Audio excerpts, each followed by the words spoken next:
Horas Shalom. Shalom.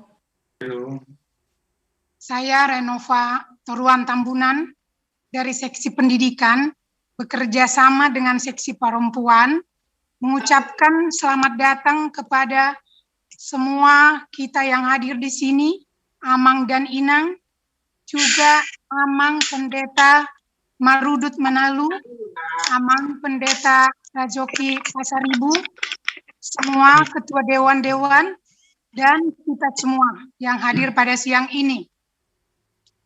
Puji Tuhan, acara hari ini boleh berlangsung walaupun di rumah saja. Kiranya kita tetap sehat, damai sejahtera, dan sukacita senantiasa.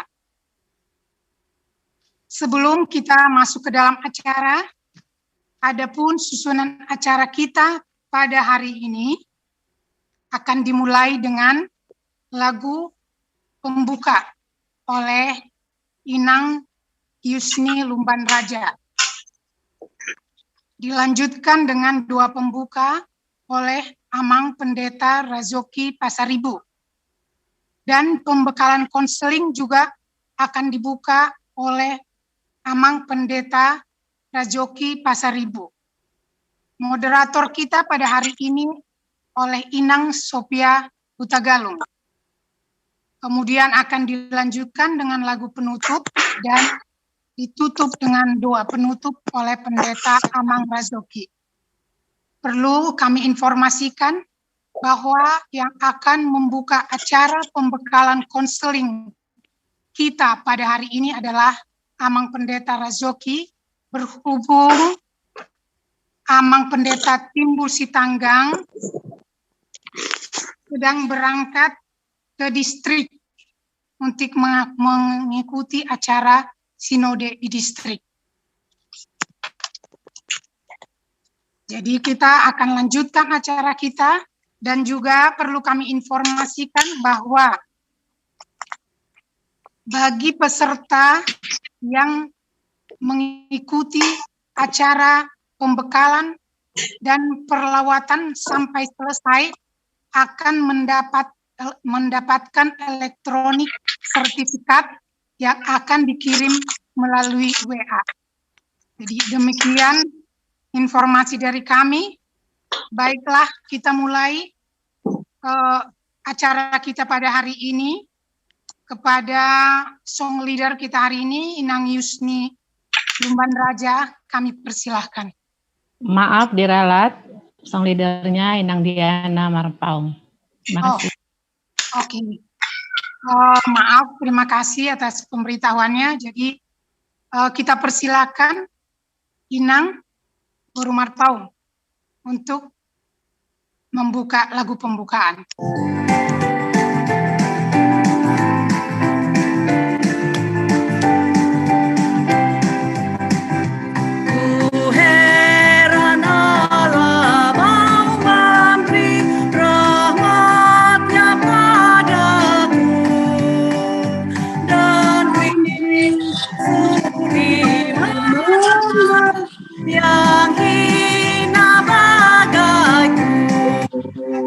Namun ku tahu, aku percaya, anakku lagi dan kuasanya yang menjaga yang ku takutkan, yang jahat yang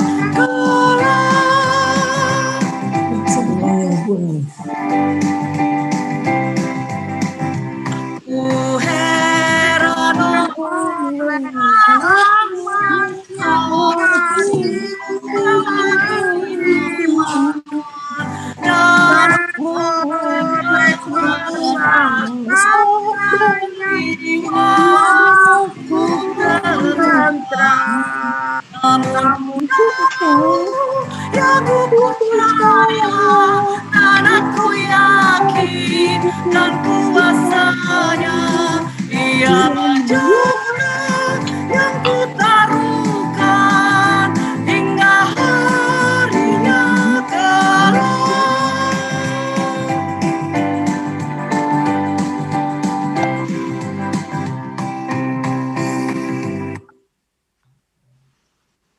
같은 아파트와 오피스텔이 들어서는 그런 동네로 변하는 게 좋으십니까?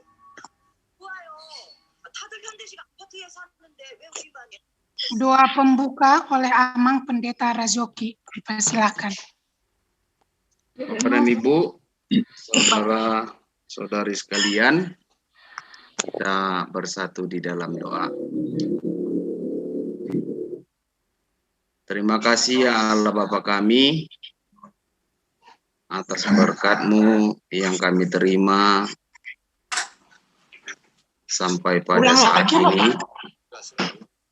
Kami dapat berkumpul seksi parokuan yang ada di tengah-tengah gerejamu yang akan melaksanakan, mendengarkan, sharing tentang pelawatan atau konseling yang akan dibawakan oleh hamba-Mu, Pendeta Manalu.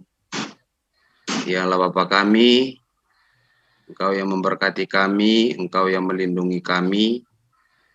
Begitu juga dengan Amang Pendeta Manalu yang menyampaikan materi.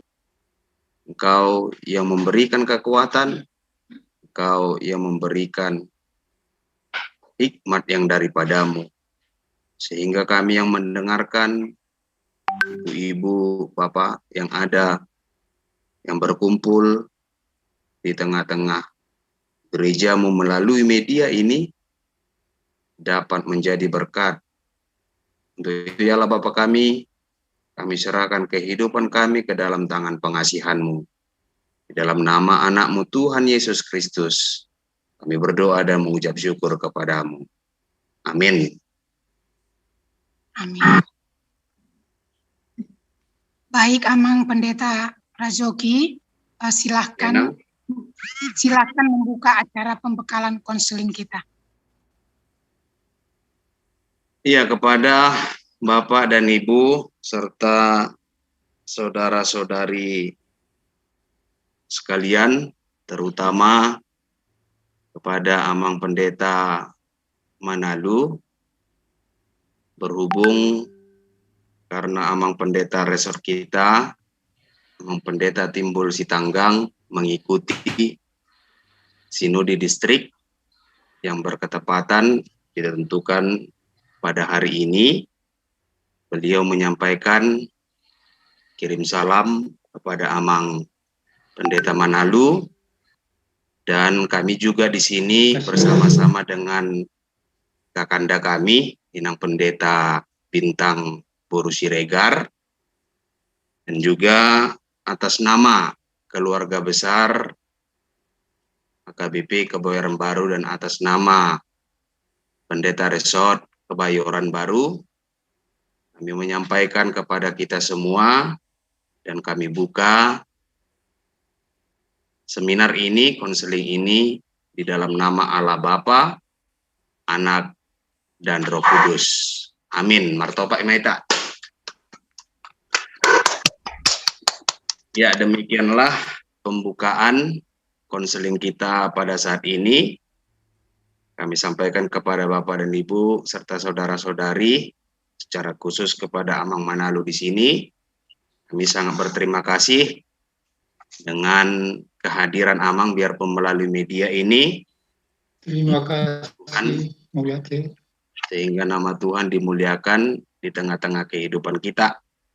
Molo perkenalan non tu Amang Manalu mate pasatami Babu Amang mak mungkin akada inang lison adong dope nasa memboto tentang profilnya Amang alani ima memahami Amang kadang Amang nadong di tonga-tonga ni Uriata bagak-bagak do hami sudi Amang gateng-gateng. Jadi mulai tema kita saluna mulai tema di Tuhata pinasaha ma tu MC. Mulai hati, Amang. Baiklah, kita akan memulai acara konseling yang akan dimoderatori oleh Inang Sophia Huta Galung. Dan kami perlu mengingatkan lagi kepada semua peserta partisipan pada hari ini, kiranya boleh mengikuti acara hari ini sampai akhir.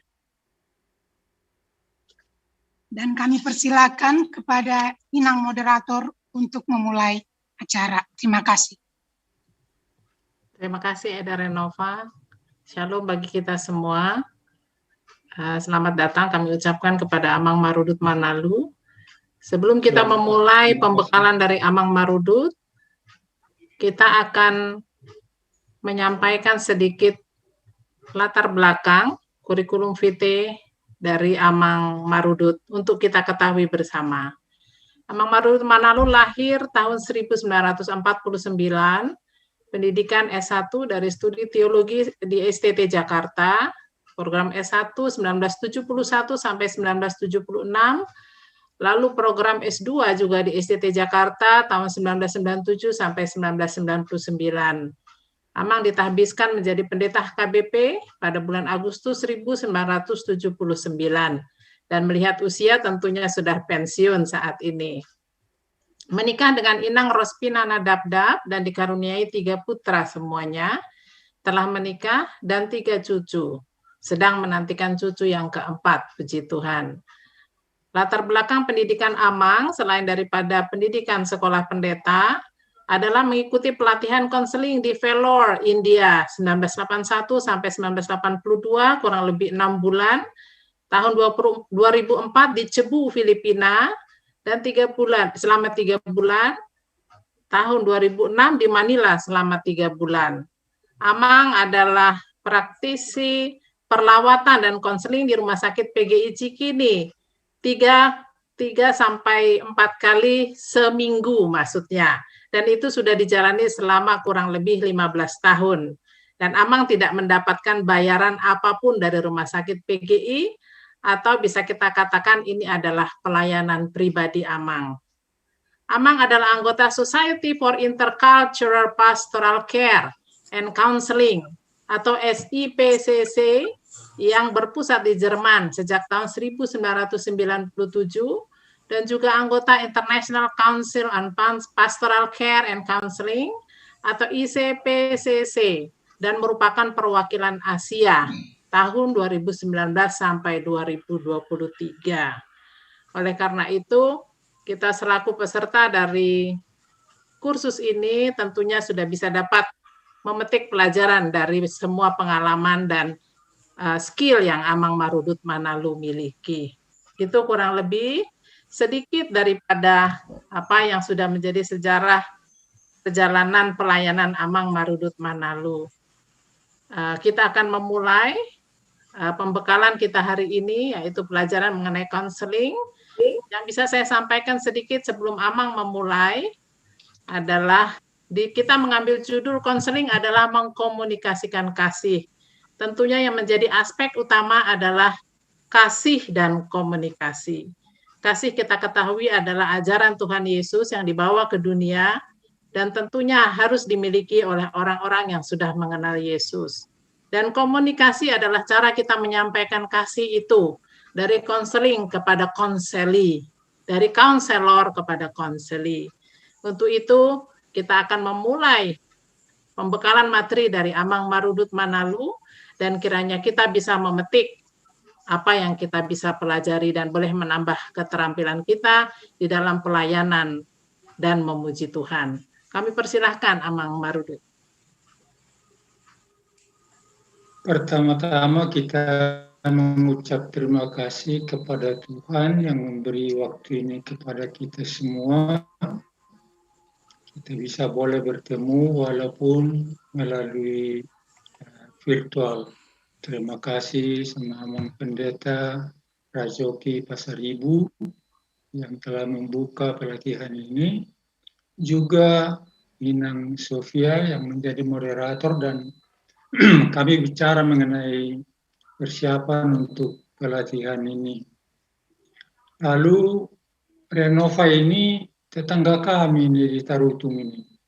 Jadi rumah dinas pendeta di Tangsi, di bawahnya ada TK, rumah mereka. Lalu waktu putra kami yang kedua menikah dengan orang Parparean, kami ketemu dengan Amang Tambunan, dan Inang Boruna Pitupulu. Jadi dia lebih bebas bilang sama saya itu abang, karena istri saya Boruna Dadap dan dia Boru Tambunan.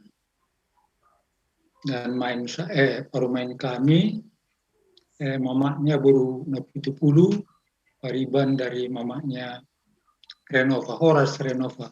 Horas abang. Di samping Horas itu, amang. karena Renova ini menikah dengan Nababan. Dan itonya Nababan ini Lumban Toruan. pendeta Lumban Toruan ya. Pendeta Norce Lumban Toruan. Dulu murid saya di SMA 6. Jadi sebenarnya saya sering berkeliaran di Blok M dulu waktu kuliah. Jadi yang kedua ada catatan, saya dibayar oleh Rumah Sakit Cikini, melayani di Cikini, jadi tidak murni pelayanan. Jadi saya dikasih honorarium. Tapi saya bukan pegawai tetap di Rumah Sakit PGI Cikini. Jadi tidak ada konsekuensi administrasi, saya berhenti atau cabut misalnya. Tapi Tuhan menyertai, pengalaman yang luar biasa. Jadi kita akan belajar ini seperti dari kurikulum vitae. Sekali kursus itu ya di India 6 bulan terus menerus, di Cebu 3 bulan terus menerus, di Manila 3 bulan terus menerus, di Cikini 4 kali 3 bulan terus menerus. Jadi ini hanya 2 jam. Jadi kita nikmati sajalah apa yang bisa kita dapat, kiranya membuka hati kita untuk lebih bergiat lagi. Yang berikut sebenarnya yang saya sajikan ini udah ada dalam diri kita. Jadi nanti tinggal mengolah. Jadi percakapan kita saya akan sajikan sebentar, lalu nanti akan ada tanya jawab. Karena itu usul saya, setiap Amang dan Inang yang punya pertanyaan dicatat saja, kita akan masuk dengan materi ini. Silakan Inang Sofi. Jadi ini saya kutip ini, marilah kita saling memperhatikan supaya kita saling mendorong dalam kasih dan dalam pekerjaan baik. Jadi sini yang menarik itu saling memperhatikan. Jadi sebagai sebuah jemaat, kita ini perlu sekali saling memperhatikan. Tapi kita saling memperhatikan itu supaya kita saling mendorong dalam kasih.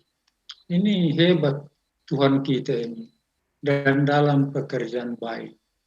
Jadi kita akan dibuka dengan ini bagaimana kita saling memperhatikan supaya kita saling mendorong dalam kasih dan dalam pekerjaan baik.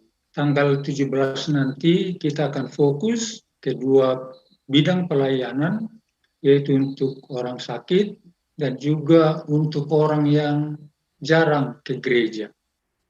Lanjut, Inang.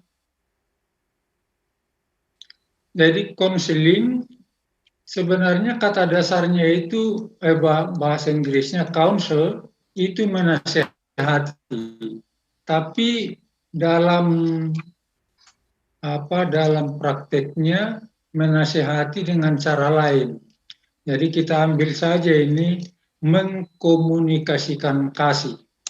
Jadi kalau saya melakukan konseling, itu berarti saya mengkomunikasikan kasih.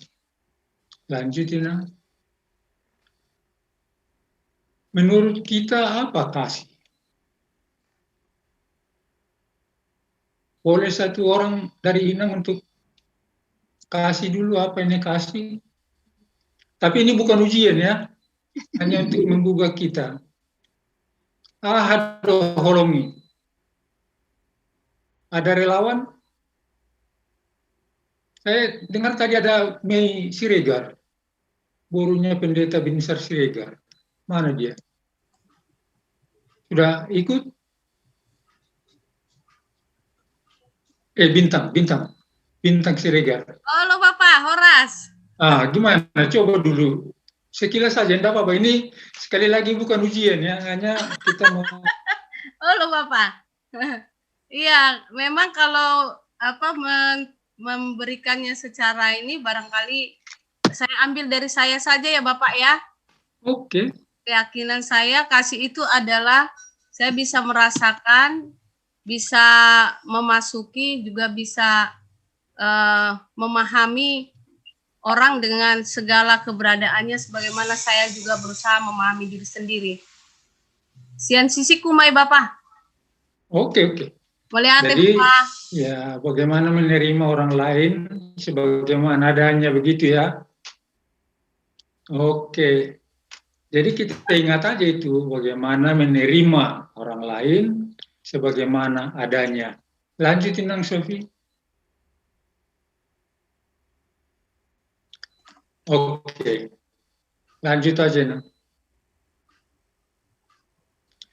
Kasih memberi hidup, jadi memberikan hidup begitu ya.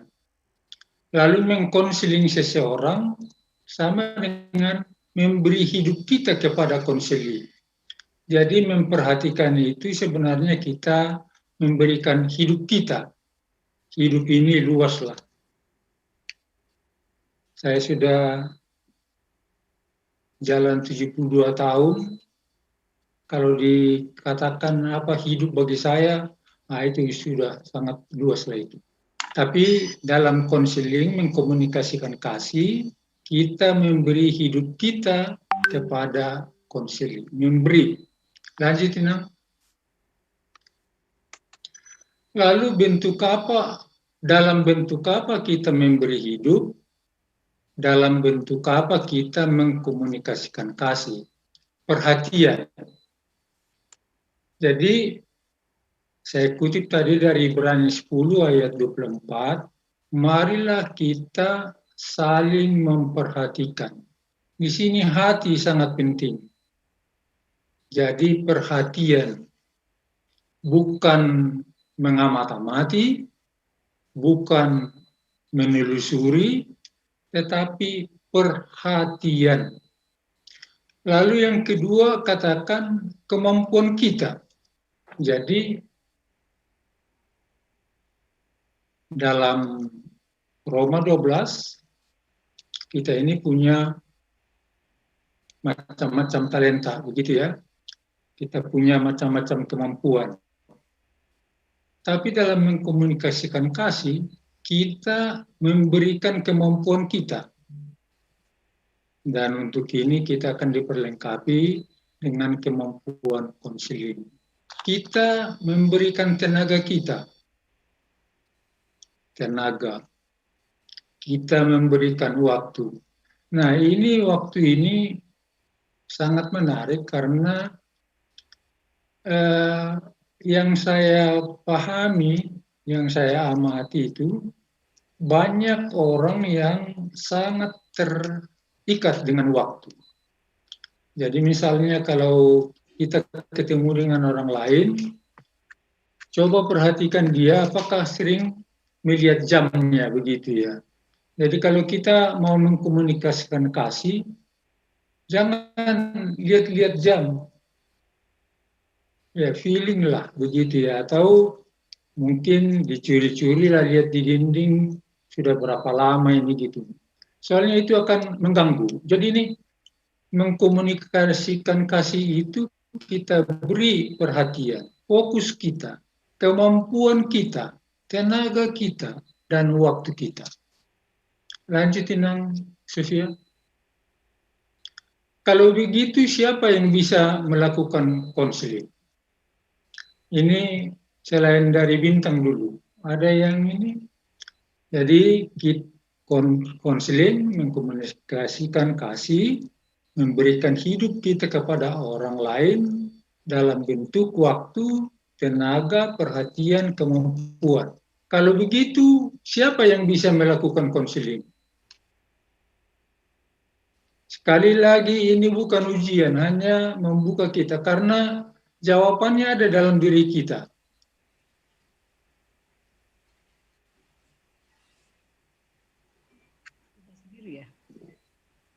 Oke, silakan Bapak Ibu. Silakan dijawab Bapak Ibu yang volunteer, dibuka, dijawab lalu tutup lagi, di mute lagi. Iya. Silakan. Inang Tina dulu, Tina Huta Barat. Ya. Jadi orang yang dipanggil untuk menjadi konseling adalah orang yang sudah hidup di dalam kasih anugerah Tuhan Yesus. Jadi dia sudah mengerti bahwa dia sudah ditebus oleh Tuhan Yesus, dan secara kedewasaan rohani, artinya semakin dia matang di dalam rohani, ada panggilan dia untuk melayani juga sesamanya, untuk memberikan, untuk mengabarkan, atau memberikan kesaksian. Jadi sesuai dengan apa yang dikasih Tuhan, mungkin dia bisa untuk mengajar, kemampuan dia mengajar, dia mengajar. Jadi seorang konseling itu adalah atau konselor di sini adalah orang memang mempunyai sudah hidup baru di dalam Tuhan, yang sudah menerima keselamatan dalam Tuhan dan ingin memberikan dirinya untuk juga menjadi melayani sesamanya. Saya rasa begitu. Terima kasih Neng Tina. Jadi ya, kalau kita kembali ke yang tadi itu ya, orang yang pengasih, begitu kan? Orang yang pengasih lah namanya. Jadi lalu yang mau berbagi. Oke, jadi kita ingat saja itu.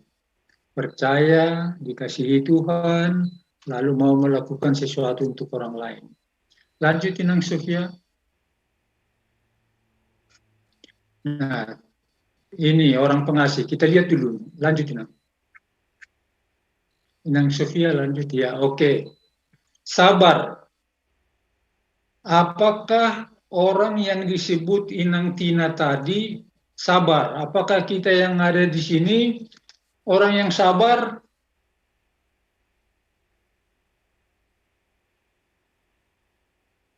Sabar menunggu kapan divaksin? Sabar menunggu kapan COVID ini reda? Murah hati, begitu ya. Tidak cemburu. Adakah di antara kita yang tidak cemburu? Kalau yang sudah berkeluarga tidak ada rasa cemburu, bahaya itu. Tidak memegahkan diri, tidak sombong, tidak melakukan yang tidak sopan, tidak mencari keuntungan diri sendiri, tidak pemarah, tidak menyimpan kesalahan, bersukacita karena kebenaran, menutupi segala sesuatu, percaya segala sesuatu, mengharapkan segala sesuatu, sabar menanggung segala sesuatu. Jadi kalau kita mau jadi konselor yang mau melaksanakan konseling, yang mau mengkomunikasikan kasih, ya ini dia. Sabar, begitu ya. Tapi lanjut dulu Inang Sofia, kelihatannya di dalam Alkitab, BIS itu Alkitab bahasa Indonesia sehari-hari ya. Jadi dikalimatkannya sabar, baik hati, tidak meluap dengan kecemburuan. Jadi seperti saya bilang tadi, kalau kita tidak ada cemburu, wah itu bahaya. Tapi kalau meluap dengan kecemburuan, itu tidak sehat. Tidak membual, menyombong-nyombongkan diri. Tidak tinggi hati atau rendah hati. Tidak angkuh. Nah ini supaya saya sering dapat bagian pimpinan pendeta juga atau pelayan di HKBP. Sesudah makan siang. Ini jam untuk ngantuk sebenarnya. Jadi karena itu saya silang dulu sedikit mengenai angkuh ini ya. Jadi adalah orang yang meninggal, seorang bapak. Jadi disepakatilah satu orang mewakili teman-temannya untuk berbicara, menyampaikan turut berduka cita. Lalu tampillah ini, ceritalah dia. Saya dengan almarhum ini sama-sama di SD.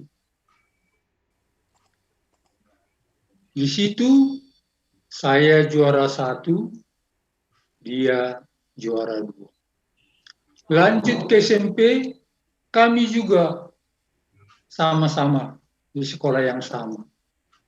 Saya juara 1, dia juara 2. Begitu di SMA juga, kami sama-sama. Saya tetap juara 1, dia tetap juara 2.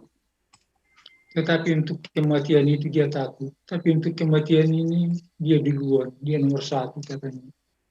Jadi kesombongan itu dihadapkan dengan kematian bahaya juga itu. Namanya tidak merasuki, mudah tidak kasar. Nah ini artinya haluslah. Tidak memaksa orang lain untuk mengikuti kemauannya sendiri. Tidak cepat tersinggung. Tidak menyimpan dalam hati kalau orang berbuat salah kepadanya. Kasih tidak senang kalau ada ketidakadilan. Ia hanya senang dengan yang benar. Tahan menghadapi segala sesuatu. Jadi kalau kita kaitkan dengan COVID sekarang, orang yang pengasih itu sesuai dengan 1 Korintus 13 tadi, dia tahan ya, menghadapi COVID ini. Mau percaya akan yang terbaik pada setiap orang. Jadi kalau kita melakukan konseling, kita percaya bahwa akan ada yang terbaik terjadi dalam diri orang lain. Dalam keadaan yang bagaimanapun juga, kasih tidak pernah hilang harapannya. Sabar menunggu segala sesuatu. Lanjut, Inang Sofia.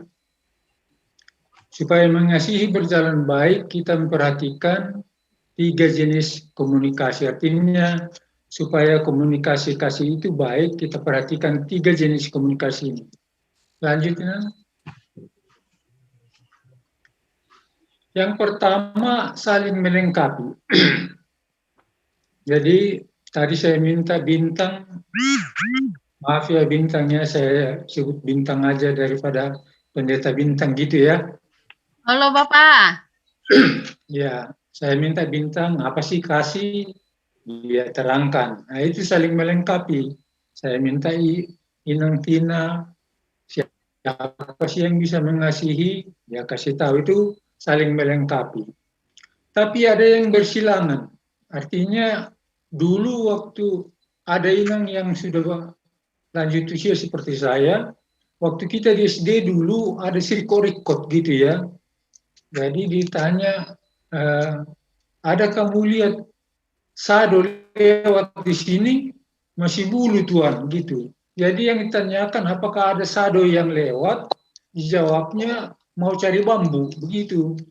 Nah itu bersilangan namanya.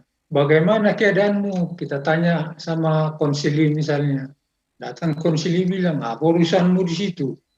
Nah itu bersilangan itu. Lalu yang tersamar, artinya tidak jelas. Coba dulu Bintang. Sekali lagi Bintang dulu ya, enggak apa-apa ya Bintang ya. Ya, ya Bapak, ya Bapak. Ya. Kalau saya katakan, Aidang soholong roh aku di Bintang. Kira-kira apa yang saya mau katakan? Coba dulu. Bingung kan? Nah, itu jadi samar-samar itu. Nah, jadi lebih baik saya katakan, saya mengasihi kamu Bintang. Jelas. Kamu terima atau tidak itu jelas. Kan gitu. Lalu waktu dulu ditanya Sabam Sirait, apakah kita Indonesia ini mau membuka hubungan diplomatik dengan Israel, gitu kan? Bagaimana lah itu ya? Nah itu gimana? Apa ya atau tidak atau apa gitu kan? Jadi dalam komunikasi ini Ada itu 3 macam, paling tidak menurut satu teori lah.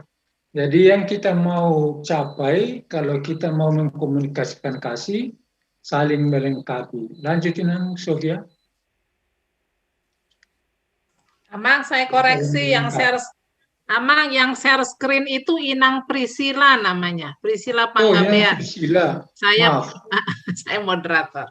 Inang Priscila. Lanjut, Inang. Inang Priscila, lanjut. Supaya komunikasi saling melengkapi tercipta, kita perlu memahami posisi kita. Lanjut, Inang Priscila. Nah, ini menarik ini.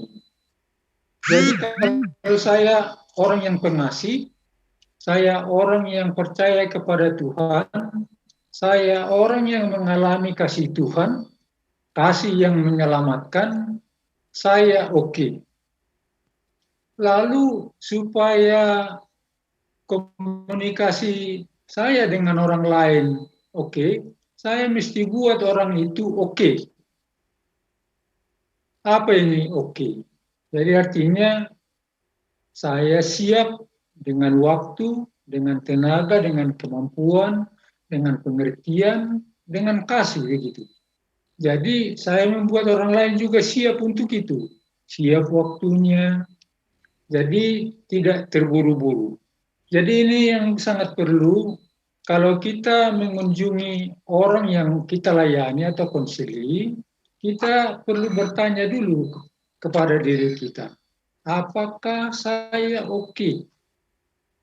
Karena kecenderungannya ada namanya apa beda aktivis dengan aktivisme. Aktivis pegiat, aktivisme pokoknya giat-giat gitu. Jadi aktivis itu orang yang bekerja, tapi aktivisme pokoknya giat gitu. Jadi kita kalau mau berkomunikasi dengan baik, saya oke, saya jadikan pasangan saya juga oke, sehingga nanti ada komunikasi yang saling melengkapi. Tapi yang terjadi, saya oke, kamu tidak oke, sebenarnya orang yang satu sekolah tadi, saya lah orang yang paling hebat ini. Dia tidak oke, dia selalu nomor 2. Lalu saya tidak oke, kamu oke, ini biasanya orang yang merasa rendah diri lah. Jadi misalnya, sekali lagi Bintang dulu ya, enggak apa-apa Bintang ya. Masih di situ kamu Bintang? Adong Bapak, adong. Oke. Kalau kamu disuruh mengkonseling Eporus, kira-kira gimana rasanya? Kira-kira aja. Mungkin saya ragu-ragu Bapak. Inilah saya tidak oke gitu kan? Saya tidak oke. Iya, itu kira-kira begitulah. Jadi, nah bagaimana cara kita ya? Jadi sebenarnya ada satu rumus. Kalau kita mau mengunjungi orang, apakah dia Eporus, apakah preses, atau pendeta resort, atau menteri, atau gubernur, atau anggota DPR, supaya kita oke, ya dia orang yang bermasalah, yang perlu saya doakan, saya bantu. Sehingga saya akan oke. Lalu saya tidak oke, kamu tidak oke, ini biasanya di dunia preman ini. Ayaha huru wariho. Idah hadallako, idah haduhwallah. Nah itu jadi kalau kita mau berkomunikasi dengan baik, kita sediakan diri kita oke, kita sediakan orang lain oke. Lanjutin Priscila. Siapa yang bisa dalam posisi saya oke, kamu oke? Lanjutin Priscila. Orang yang mengalami kasih. Lanjutin.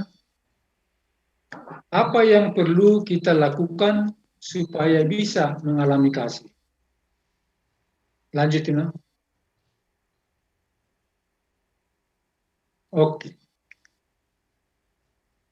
Apa yang perlu kita lakukan supaya bisa saya oke, kamu oke, saya oke, konsili juga oke. Saya sudah bilang tadi itu ya. Dan kalau kita hidup dalam apa yang dikatakan dalam 1 Korintus 13, itu sudah sangat baik. Nanti boleh ditanyakan lebih lanjut. Lanjut, Ina. Priscilla. Oke, lanjut, Ina. Apa yang mau dicapai dengan melakukan konseling?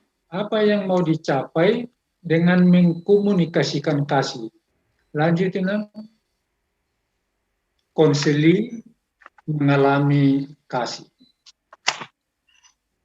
Jadi dia, saya latar belakang clinical pastoral education. Jadi ada seorang pasien yang dirawat di rumah sakit. Dia lihat bagaimana dokter memperlakukan dia sebagai orang sakit, bukan sebagai pribadi. Jadi ditanyalah sakitnya, ditanya kapan, apa gejalanya, segala macam, kasih obat, tapi orangnya tidak diperhatikan. Dia bilang, pasien ini bilang, wah, kalau begini namanya saya sakit ini, bukan orang. Nah, lalu dia temukanlah bahwa pelayanan itu perlu holistik, memperhatikan semua aspek dalam diri manusia. Untuk kita saat ini kita katakan bahwa orang yang butuh pelayanan itu mengalami kasih. Kasih Kristus melalui diri kita. Lanjutin, Priscilla. Konseling mengalami kebebasan dengan kasih itu, mengalami ketenangan dan pencerahan. Artinya dunia ini terbuka untuk dia untuk melihat banyak kemungkinan. Lanjutin. Penguatan memampukan konseling menentukan sikap, menentukan pilihan, dan memutuskan. Sebab sering kita katakan, sabarlah, tapi belum mengalami kasih, belum tenang, belum oke. Tapi sudah kita tawarkan untuk pilihan. Tapi dengan proses yang kita jalankan, dia tentukan sikap, dia pilih, lalu dia putuskan. Oke, lanjutnya. Hingga kasih konseli penuh. Lanjutnya. Buahnya, kalau kita melakukan konseling, kalau kita mengkomunikasikan kasih, apa kira-kira buah yang terjadi dalam diri orang yang kita kasihi? Lanjutin. Orang-orang yang terluput dari kaum Yehuda, yaitu orang-orang yang masih tertinggal, akan berakar pula ke bawah dan menghasilkan buah ke atas. Ternyata itu dikutip juga dalam Yesaya 37. Jadi kita berakar artinya kokoh dan kita menghasilkan buah. Lanjut, Ina. Oke, Yohanes 13. Ada yang ingat dalam kepala?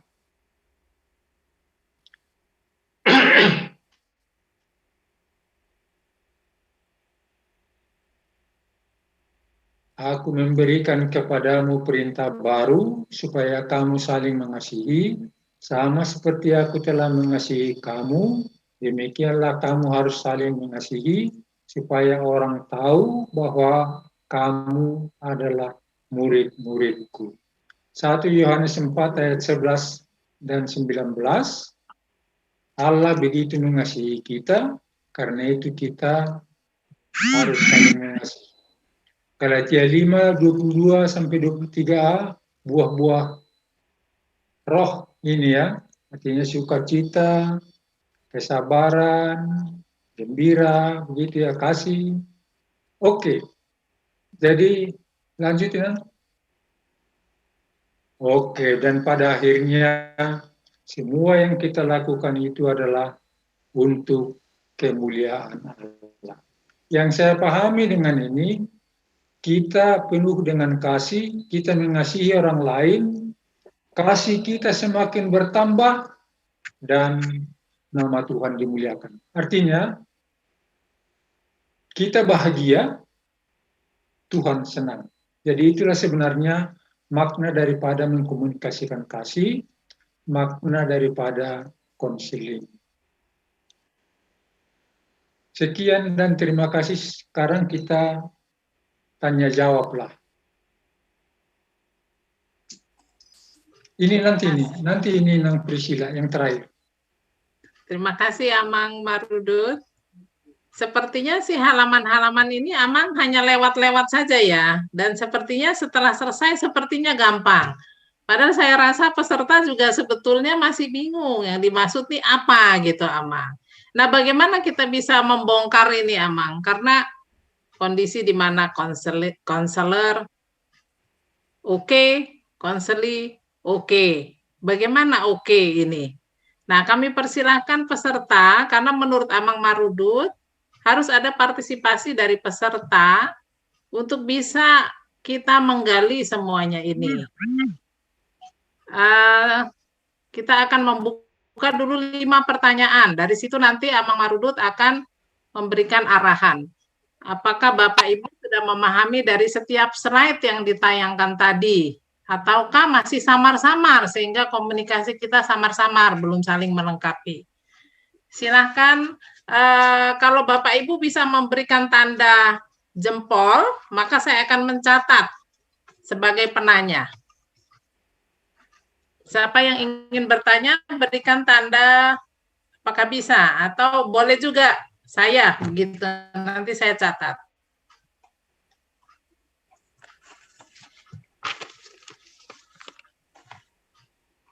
Sudah. Silakan Bapak Ibu. Antar sebelum bertanya Amang, jadi yang kita bicarakan ini kehidupan kita. Jadi yang dari hidup kita lah, itu satu. Yang kedua, saya menganut paham bahwa pembinaan seperti ini saya bukanlah satu-satunya yang jago di bidang ini. Yang ketiga, kita mau bertumbuh bersama begitu. Jadi jangan takut mengajukan pertanyaan gitu. Ya, itu bebas aja lah untuk bertanya gitu ya. Oke, baik. Oke. Satu penanya dari Inang Anita Manurung. Ada yang lain? Mari Ibu-Ibu, saya rasa saya sendiri sudah pernah belajar dari Amang Marudut, sampai sekarang saya belum paham benar apa yang beliau maksudkan. Karena konseling itu bukan hal yang mudah menurut saya. Saya memahami komunikasi oke, saya oke, tidak oke itu saya berulang-ulang saya bertanya karena saya tidak paham sebetulnya maksudnya apa. Jadi saya rasa Ibu-Ibu silahkan, Bapak Ibu yang ingin, saya belum paham halaman yang mana, nanti Amang terangkan. Ini sudah ada pertanyaan Ibu Diana, Ibu Situa Juni Siahaan, tadi Yanti Marbun. Ada 3 orang penanya. Sama Anita ya. Satu lagi. Ya. Inang Flora tuh. Inang Flora. Inang Dahlia ya. Inang Dahlia. Oke, baik. Kita mulai dari Inang Anita. Silahkan. Selamat siang, Amang Pendeta. Terima kasih untuk waktunya. Saya latar belakang dari GKI. Baru 10 tahun di AKBP, dan dulu pada saat saya di GKI, saya sudah pernah juga belajar konseling. Tapi kami juga ada di Diakonia. Jadi saya mau tanya, apakah sama metode konseling dalam pengajaran di AKBP dengan dari gereja GKI yang pernah saya pelajarin? Apakah boleh konseling itu konselor untuk lawan jenis? Karena kalau di GKI nggak boleh, kalau perempuan sama perempuan, laki sama laki gitu kan. Dan kalau kita menjadi konseling untuk keluarga, satu keluarga yang punya pergumulan, kalau di GKI dulu namanya bagian perlawatan. Jadi kita melawat orang yang nggak pernah ke gereja, kita kunjungin. Itu syaratnya nggak boleh sendiri, harus bersama-sama. Dan satu lagi, kita harus bisa menjaga rahasia, tidak boleh diumbar-umbar, diceritakan ke orang lain gitu. Jadi saya mau minta pendapat dari Amang, apakah itu konsep itu berlaku untuk umum ataukah mungkin di HKBP metodenya beda? Apa boleh sendiri-sendiri dan boleh menjadi konselor lawan jenis atau harus bersama-sama 2-3 orang? Seperti itu Amang. Mohon penjelasannya. Terima kasih. Silakan dijawab dulu Amang. Langsung aja ya. Sejauh ini saya kurang tahu apakah ada pedoman konseling di HKBP, apakah beda dengan di GKI. Tapi konselor apakah bisa mengkonseling lawan jenis, misalnya saya laki-laki, konselingnya perempuan, begitu ya. Yang saya lakukan di Cikini, ada anggota jemaat yang diambang perceraian. Jadi awalnya percakapan bertiga lah. Jadi pasangannya saya, jadi kami bertiga. Tapi kemudian supaya lebih terbuka alasannya, saya berdua dengan si istri. Menurut saya ada yang menasihatkan begini, kalau saya tertarik dengan konseli yang perempuan karena dia cantik dan menarik, saya tanya diri saya, apakah saya oke untuk jadi konselor? Kalau suara hati saya katakan, kau tetap tertarik, lebih baik batalkan saja itu. Berhenti saja bilang, kelihatannya proses konseling dengan ibu, dengan saudari, tidak bisa kita lanjutkan. Soalnya kalau tidak jujur dengan diri sendiri itu akan sangat runyam. Lalu memang ada yang katakan, kalau kamu mengkonseling lawan jenis, bikin satu meja antara kamu dengan orang yang bersangkutan. Itu saya lakukan. Kami lakukan itu di Kapel Cikini gitu. Jadi sekali lagi itu tergantung dari konselornya. Jadi yang pertanyaan tadi Inang Sofia bilang, gimana sih oke ini? Jadi kalau ada perempuan yang mau datang, sebelum bertemu, tanya dulu dirinya, apakah memang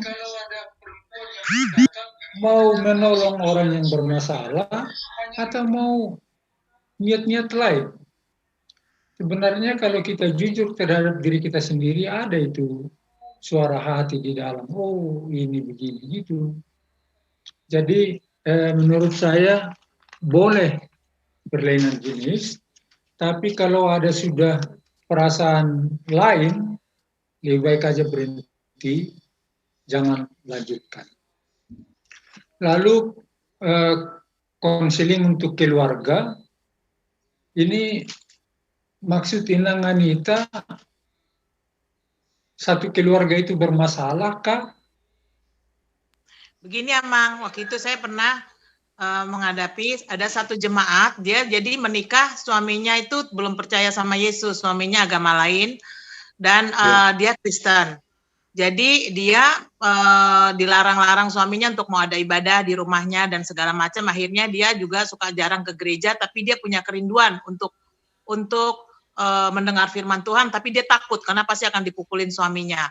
Jadi kami waktu itu kebetulan saya ketua tim pelawatan, ya jadi dia minta dikunjungin, minta didoakan, dikuatkan. Jadi kalau persyaratannya dari GKI tidak boleh sendiri, pribadi nggak boleh, walaupun itu sesama kami, sesama ibu dan ibu, tapi saya harus membawa tim. Jadi 2 atau 3 orang mengunjungi, berdoa, dan itu harus rutin sampai harus rutin kami berdoa, berjanjian gitu loh, janjian dulu kan, ketemu, mendengarkan curahannya, apanya, dan seperti itu Amang ceritanya misalnya.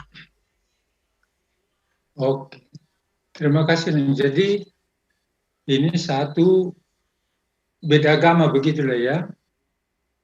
Jadi apakah yang saya pahami dari masalah yang Inang hadapi ini, contoh ini, pertama-tama boleh satu kelompok pergi. Tapi untuk selanjutnya menurut saya apa sih sebenarnya yang kita perlu tahu, apa sih sebenarnya yang menjadi alasan suami sehingga tidak memperbolehkan istrinya untuk beribadah padahal mereka beda agama. Lalu kita tanya juga istrinya, apa ada hal lain misalnya yang membuat dia dipukuli oleh suaminya. Kadang-kadang ngomongan istri juga ketus-ketus gitu kan, jadi emosi lah suaminya, dipukul lah gitu kan. Tapi biasanya kalau rame-rame itu akan ditutup-tutupi. Ah, kami baik-baik aja kok, nggak ada masalah. Memang saya nggak perbolehkan dia pergi kebaktian gitu, tapi sebenarnya ada alasan yang mendalam. Di pertemuan kita Rabu mendatang ada sedikit mengenai hal yang lebih mendalam begitu dari sini. Jadi tahap awal boleh rame, tapi yang berikut tidak. Karena itu akan menyangkut seperti pertanyaan Inang mengenai kerahasiaan. Gak rame sekali sih Amang, paling 2-3 orang, dan itu orang-orang yang memang sudah dipilih untuk ada di tim pelawatan gereja. Jadi nggak semua orang boleh ikut mengunjungi pelawatan itu, hanya sudah ada seksinya sendiri gitu Amang. Gitu. Yang 2-3 orang ini memang satu kualitas dan sudah dipersiapkan untuk kalau Inang kita bicara, yang lain diam, lalu sudah dipersiapkan ya. Iya. Dan dari pengalaman Inang bagaimana hasilnya? Coba dulu. Ya, ada yang terselesaikan, tapi ada juga yang nggak terselesaikan. Karena kan sebenarnya penyelesaian itu ya memang harus keluarga itu harus mau merendahkan hati dan saling terbuka ya. Bahkan kalau sudah masalahnya sulit, kami harus menggandeng pendeta atau penatua. Nah, termasuk juga seperti misalnya pada saat suami saya juga pernah jadi konseling untuk orang-orang yang mau menikah. Jadi kalau di GK itu kalau orang yang mau menikah, sampai ditanya, kamu sudah melakukan hubungan seks belum sebelum menikah? Nah, kalau belum, disuruh minta ampun sama Tuhan gitu. Jadi seperti itu juga. Jadi semua kalau soal penyelesaian itu ada solusinya atau nggak ada solusinya ya kembali ke keluarga masing-masing. Tapi kan artinya kita juga konseling sudah menyediakan waktu, telinga, dan hati untuk melayani, dan kita berdoa terus untuk keluarga yang ini supaya ada pemulihan. Dan kalau memang nggak bisa makin ruwet ya kami gandeng pendeta kami bawa serta atau penatua di wilayah lingkungan. Kalau di HKBP di sektor itu kita ajak untuk bantu menyelesaikan juga. Seperti itu sih Amang. Terima kasih Nang. Jadi Inang di GKI Panglima Polim? Saya di GKI Pamulang. Oh, Pamulang. Kebetulan suami saya juga penatua di situ untuk dua periode, dan penatua pernah jadi wakil klasis sejak Bodetabek. Nah, saya tanyakan ini karena saya ada buku konseling pranikah GKI Panglima Polim itu 3 bulan terus menerus gitu ya. Iya, Mang. Iya, 3 bulan terus menerus, betul lah, Mang. Terus-menerus. Suami saya pernah menjadi konselor untuk orang-orang yang mau menikah. Iya, jadi di HKBP hanya selintas saja. Yang berikut pertanyaan saya, Nang. Kalau Inang mengingat pelayanan itu ada yang berhasil, ada yang tidak. Kalau menurut Inang ya udah berlalu lah. Apa yang di mana letaknya tidak berhasil? Apakah di pihak orang yang bermasalah atau di pihak gereja gitulah? Di pihak orang yang bermasalah biasanya, Mang. Akhirnya kadang seperti ini. Contoh yang tadi saya nggak ini ya, saya nggak bisa kasih banyak contoh karena misal contoh yang tadi ya, ibu yang tadi. Mereka Chinese, yang satu kan seperti tadi saya bilang istrinya Kristen, suaminya masih Konghucu. Dan anak-anaknya dipaksa masuk Konghucu, tidak boleh masuk Kristen.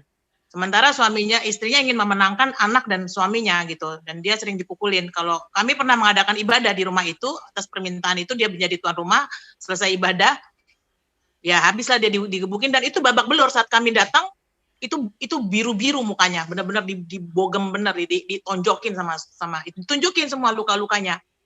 Nah, jadi kalau kami konselor pun ke situ datang, suaminya pas lagi nggak ada di rumah, istrinya nggak mau seperti itu. Dan kita pengen waktu itu suaminya dihadirkan supaya sama-sama, jadi nggak dengar sepihak kan, Amang. Ya, tapi kita juga bukan mau mengadili, tapi mau membantu menyelesaikan secara iman Kristen gitu kan. Kan kasih itu juga seperti itu. Tapi sepertinya istrinya tidak mau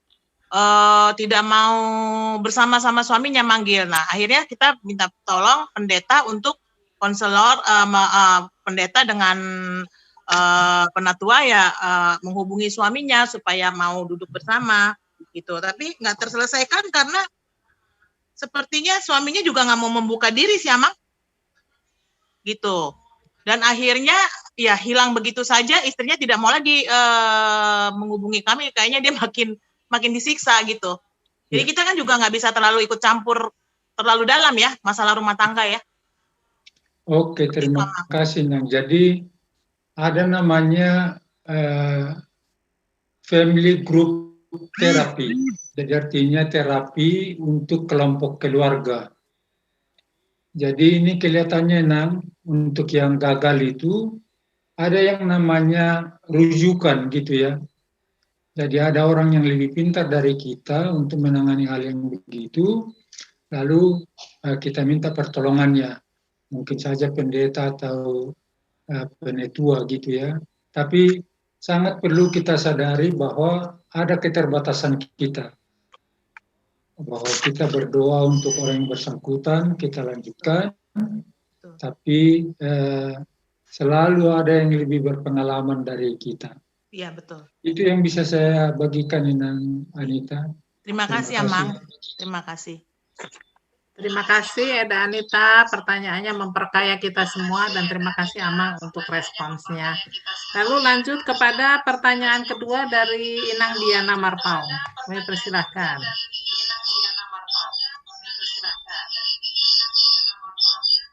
Di unmute. Sorry. Ya, saya Diana Marpau, Amang.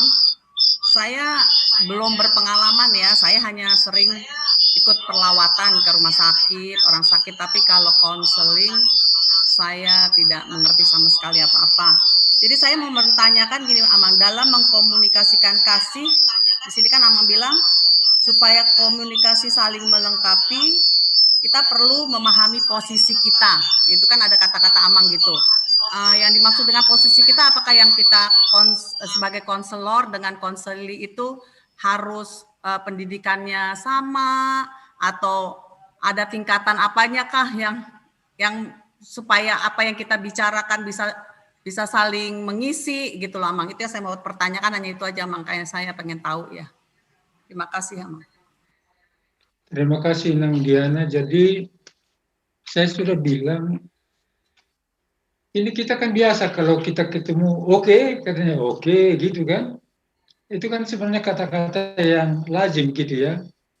Lalu sekarang dalam percakapan kita telusuri dulu, apakah kita oke sebenarnya. Atau karena ini jam ngantuk ini, jadi ada kawan saya konselor, pendeta, jauh lebih hebat dari saya. Kalau kami pelatihan sore-sore begini, dia selalu mulai dengan pertanyaan, apakah kawan-kawan masih di sini gitu ya? Kalau dengan audiens yang mampu berbahasa Inggris, dia bilang, are you here? Jadi sekarang juga saya tanya dulu Amang dan Inang yang ada di grup ini, apakah Amang dan Inang masih bersama kita di sini?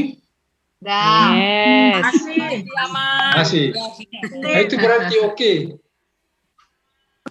Oke, gitu kan? Jadi perhatian, waktu, kemampuan diberikan gitu. Nah, sekarang kita mau menghadapi orang yang bermasalah. Coba Inang Diana kasih contoh dulu orang yang bermasalah apa yang kita hadapi. Contoh aja nih.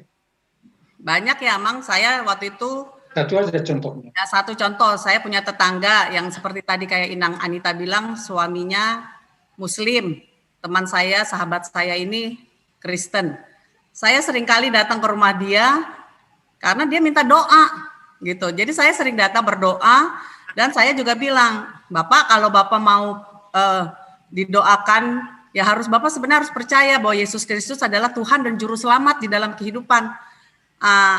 Ya tapi ya terus-terusan datang gitu, dan dia kadang-kadang minta saya sama suami datang ke rumahnya bikin ibadah kecil. Ya kami datang, tapi sampai dia akhirnya meninggal, dia tetap tidak percaya kepada Kristus sebagai Tuhan dan Juru Selamatnya. Tapi saya pikir ya itu emang mungkin dia belum terpilih oleh Tuhan, jadi saya pikir ya kita kan nggak boleh kecewa karena itu bukan bagian kita gitu. Gitu Amang. Ya, jadi terima kasih Inang. Jadi apa namanya, Inang sudah menyediakan waktu bersama Amang pergi, begitu kan? Ya. Tapi dari cerita yang Inang sampaikan ini, si suami ini tidak oke sebenarnya. Tapi dia yang minta Amang, dia yang minta kita datang untuk berdoa. Waktu itu kan dia kena stroke. Dia yang minta datang, kita berdoa, kita sering bacain Alkitab gitu. Tapi mungkin kalau saya menilai dia itu ada ketakutan bahwa kalau dia masuk Kristen, dia jadi pengikut Kristus, dia akan banyak kendala dengan tetangga, dengan keluarganya, karena kan keluarganya banyakkan haji-haji. Mungkin itu ya, saya nggak ngerti apa alasannya. Tapi menurut saya ya karena dia tidak terpilih oleh Tuhan Yesus, saya bilang gitu aja, menghibur diri saya.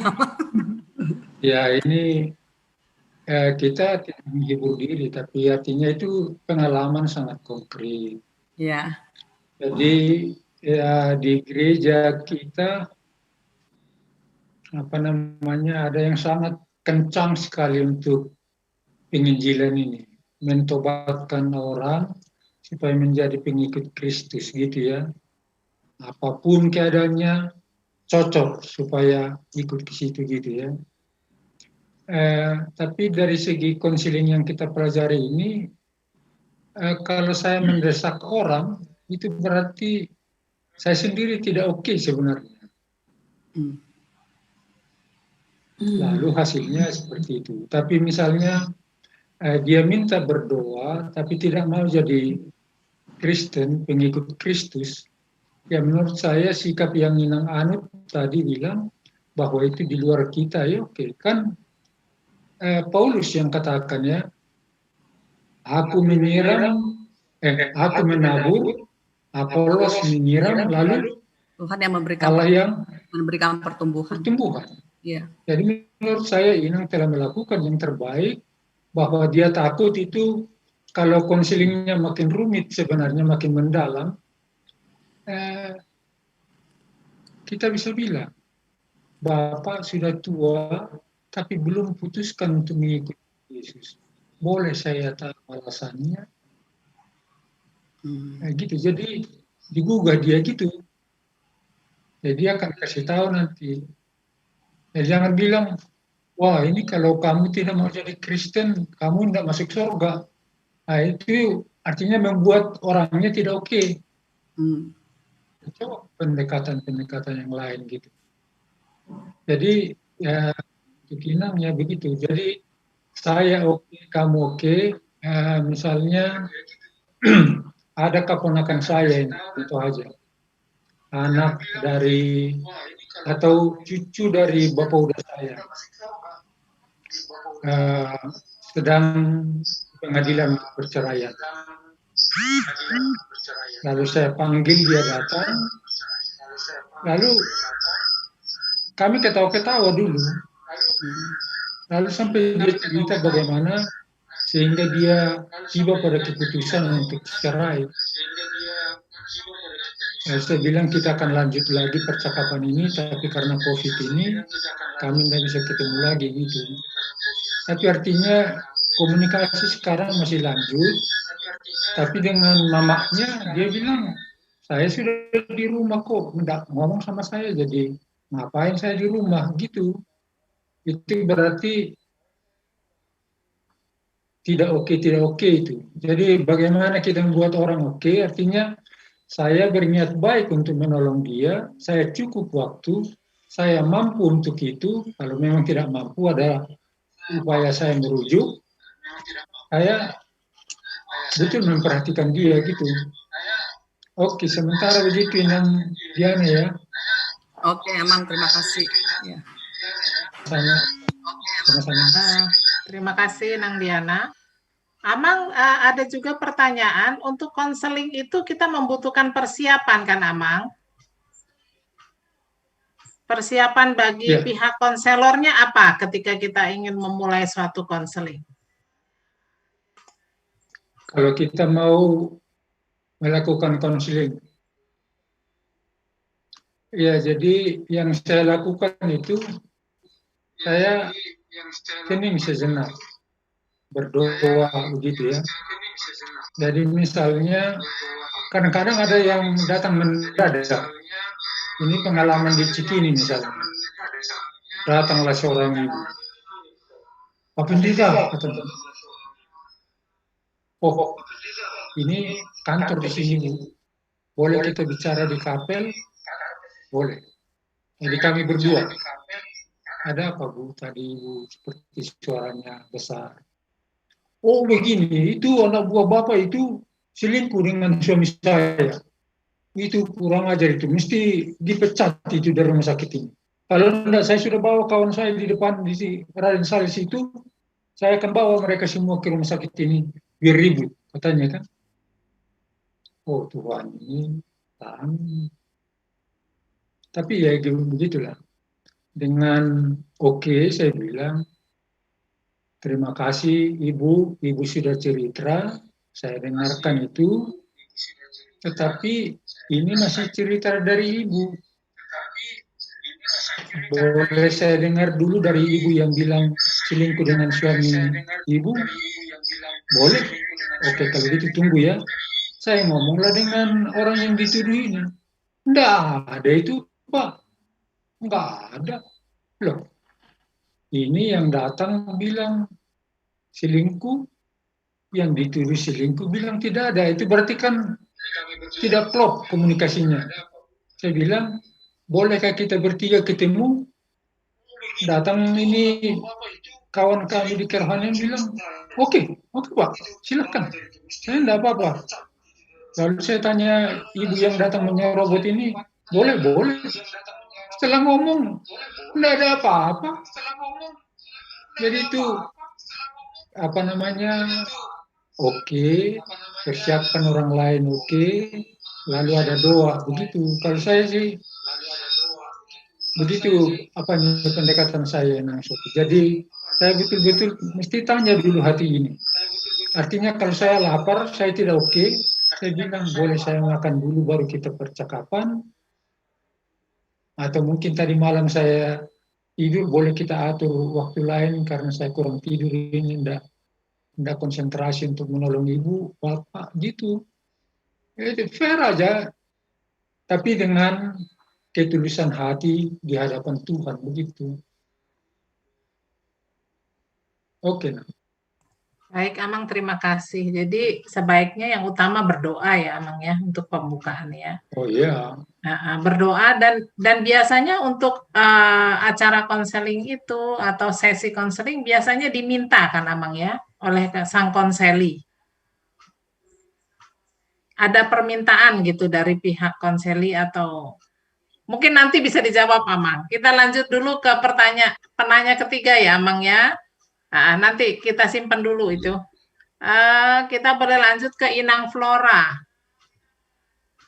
Inang Flora Panjaitan, boleh di-unmute.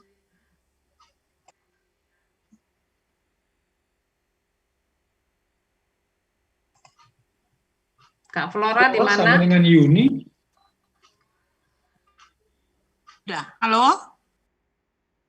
Ya, silakan Kak. Iya. Halo, selamat siang, Pak.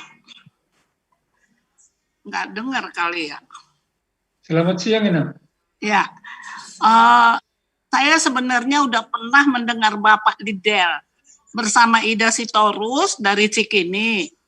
Juga saya mendengar mengenai pelatihan konseling ini. Tadi seperti pertanyaan Ibu Sophie, bagaimana sebetulnya persyaratan sebagai konselor itu, sedangkan psikolog yang ahli dalam itu bertahun-tahun dia sekolah untuk mempelajari tingkah laku atau perasaan seseorang. Jadi yang saya tanyakan Pak, bagaimana bisa pelatihan konseling ini bisa hanya sebentar begini? Apakah tidak ada follow up selanjutnya? Terima kasih. Maksudnya dalam waktu sesingkat ini kita bisa mendapatkan suatu persiapan untuk paling tidak melakukan sesuatu dalam konseling gitu ya Kak ya? Iya. Jadi ada follow up-nya, jadi ada selanjutnya. Karena saya juga udah pernah dengar Bapak ini di Del, Sophie juga kali mungkin dengar itu. Jadi ya itu lewat dia. Itu yang saya tanyakan. Baik, silakan Amang. Guru apa ini? Boris Situmorang. Boris Situmorang. Oh, Amang Payaman. Orang semua. Orang semua. Jadi ada namanya psikolog, ahli psikologi.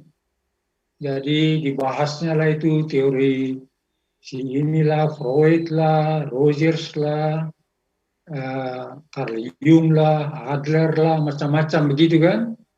Banyak yang jago. Lalu ada psikiater, ini latar belakangnya dari kedokteran mengambil ilmu jiwa. Jadi dia kaitkanlah ilmu kedokterannya dengan ilmu jiwa. Tapi ada juga seperti saya latar belakang teologi, konselor gitu ya. Jadi kalau di Amerika ada yang namanya standarisasi. Jadi waktu clinical pastoral education diperkenalkan di Indonesia, itu di Cikini, saya ikut di awal-awalnya, sudah dibentuk yang namanya Badan Akreditasi dan Sertifikasi, tapi tidak jalan karena banyak kendala. Jadi kalau Inang misalnya mau melanjut, kalau saya sih karena pelatihan-pelatihan yang saya ikuti di Manila itu dan di Cikini, karena saya 4 kali 30 hari di Cikini, pelatihnya juga dari Filipina, tapi pernah juga dari Afrika misalnya. Jadi itu menurut pengalaman saya sangat baik. Jadi ada pengetahuan, lalu ada latihan, lalu praktek. Jadi clinical pastoral education ini begini, 30 hari, 70 hari. Jadi kami kuliah di kelas, beginilah orang yang berduka karena kematian, beginilah orang yang sakit lama, lalu beginilah orang yang hanya batuk-batuk, beginilah orang yang tidak dikunjungi oleh keluarga. Lalu kami berkunjung, bikin catatan mengenai apa yang kami lakukan selama berkunjung. Jadi dicatat itu. Yang saya sebagai konselor katakan, apa kabar ibu? Lalu ibu sebagai konselor katakan, kabar baik. Lalu saya katakan lagi, oh terima kasih kabar baik. Tapi ibu ada di rumah sakit ini. Bagaimana itu? Oh iya itu memang saya sakit. Ada dulu terjatuh jadi kaki saya bengkak gitu. Nanti sampai di kelas semua percakapan itu dibicarakan. Oh di sini kamu melompat ini ada apa? Jadi begitulah saya meningkatkan kemampuan saya di bidang konseling gitu. Jadi kalau Inang minat, ya mulai dulu kursus yang mendasar, lalu praktek itu diolah lagi. Tapi kalau mau sertifikasi, ada untuk Indonesia sekarang sudah ada 2 CPE full supervisor, dan kalau mau akreditasi dan sertifikasi itu di Manila. Jadi kalau Inang minat, boleh nanti saya kasih nomor HP saya. Itu yang bisa saya lakukan, Nang. Terima kasih. Makasih, Mang. Sama-sama. Memang dibutuhkan waktu panjang untuk bisa menjadi ahli ya, Amang ya. Namun dari dasar yang Amang berikan tadi, kalau kita memiliki kasih dan ingin mengkomunikasikan kasih, tentunya bisa saja ya kalau kita mau untuk menjadi konselor. Apapun hasilnya ya, Kudus juga akan membantu saya rasa ya, Amang. Kalau kita serahkan kepada yang di atas untuk menolong. Kita lanjut, Amang, kepada Ibu Helen Mayanti tadi ya. Ada pertanyaan? Kami persilahkan. Nang Juni, Nang, maaf, Nang Sophie, Nang Juni tadi, Nang Juni. Inang Yanti nggak ada pertanyaan ya? Salah saya. Oke. Inang, ada pertanyaan? Boleh kalau dikasih waktu. Oke, silakan. Oke, selamat sore ya. Saya Yanti Marbun, Boru Simorangkir. Amang, kalau saya lihat di sini kan ada beda antara konselor sekuler dan konselor Kristiani. Kita ini kan berarti konselor Kristiani, di mana kalau saya pelajari setiap orang bisa menjadi konselor, kan begitu, Amang. Nah, cuman di sini kan berarti kita juga harus sebagai konselor itu, karena kita adalah konselor Kristiani, maka yang menjadi dasar kita adalah firman Tuhan, gitu kan ya, Amang ya, Alkitab gitu ya, Amang ya, dan kebenaran Tuhan, kan itu yang mau kita pelajarin. Cuman saya tadi agak tergelitik dengan Amang bilang kanselernya oke, kanslinya juga oke. Sebagai kanseler kan kita nggak bisa milih ya, Amang ya, gitu. Jadi pada dasarnya kalau kita sudah mau menjadi seorang kanseler, kalau kita dinamakan kanseler, berarti kan kita harus sudah menyiapkan itu semuanya. Beda dengan kalau kita itu cuma ngobrol-ngobrol, teman itu curhat, ya. Kalau saya perhatikan yang tadi dengar saya beberapa yang bertanya itu kelihatannya curhat. Kalau sebagai konselor, apalagi dalam suatu sebagai konselor Kristiani, berarti dia berada dalam suatu institusi gereja, kan begitu ya, Amang ya. Nah, yang saya tanyakan, apakah karena ini berarti kan kita sekarang konselor Kristiani ya, Amang ya, kita ya, sebagai orang Kristen ya, berarti yang kita ambil di sini dalam satu institusi kan, institusi gereja, begitu ya, Amang. Atau kita institusi yang terbuka gitu. Kalau yang saya pahami adalah berarti kita dalam institusi gereja sebagai konselor. Nah, sebagai konselor Kristiani dalam satu institusi gereja, apakah itu harus dipilih gereja? Apakah itu juga harus mempelajari beberapa atau melewati beberapa tahap? Atau memang siapa yang mau? Begitu. Karena kalau mau itu kan saya juga mau. Semua orang udah saya mau. Tapi apa proses-proses yang lain selain mau yang harus dia persiapkan? Demikian, Amang. Makasih. Terima kasih, Nang. Nang Yanti, guru apa tadi, Nang? Guru Simorangkir. Oh, guru Simorangkir. Makasih, Nang. Jadi yang pertama, apakah setiap orang bisa jadi konselor? Kalau menurut yang saya pahami, kalau kita bicara dari Alkitab dan kenyataan, tidak semua orang bisa jadi konselor. Kan dikatakan dalam Alkitab ada karunia-karunia, begitu ya. Ada yang bawa berkhotbah, ada yang mengajar, ada yang membimbing, begitu. Jadi tidak semua warga gereja bisa jadi konselor. Lalu mesti institusi, begitu ya. Jadi waktu saya di kantor pusat, ada tamu kita dari Amerika, dan dia bilang, di gereja kami, gereja Lutheran Injili Amerika, ada yang namanya bidang konseling untuk para pendeta. terutama pendeta yang burn out, katanya yang kelelahan atau yang capek sekali. Tapi yang kami tempuh adalah semi-independen.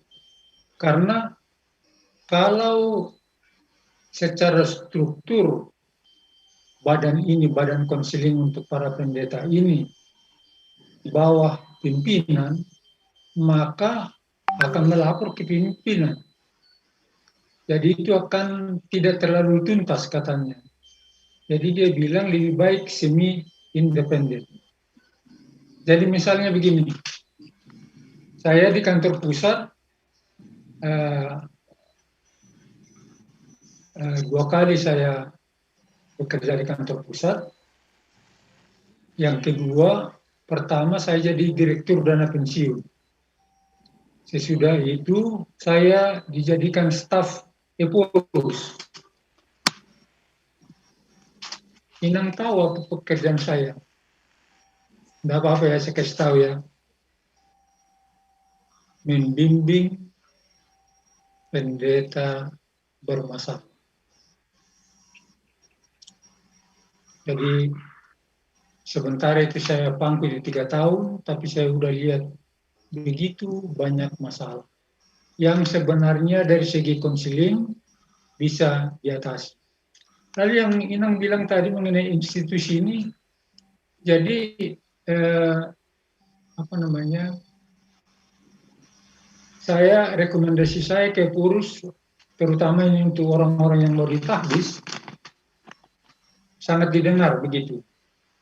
Tapi pernah juga saya bilang, tolonglah orang ini diperpanjang lagi masa praktek kependetaannya, tapi tetap juga ditahbis. Jadi itu kan, ya bagaimana, karena ini struktur, gitu kan, di luar kuasa saya. Jadi itu sebenarnya yang masalah dari struktur dan semi-independen. Lalu yang berikut adalah bahwa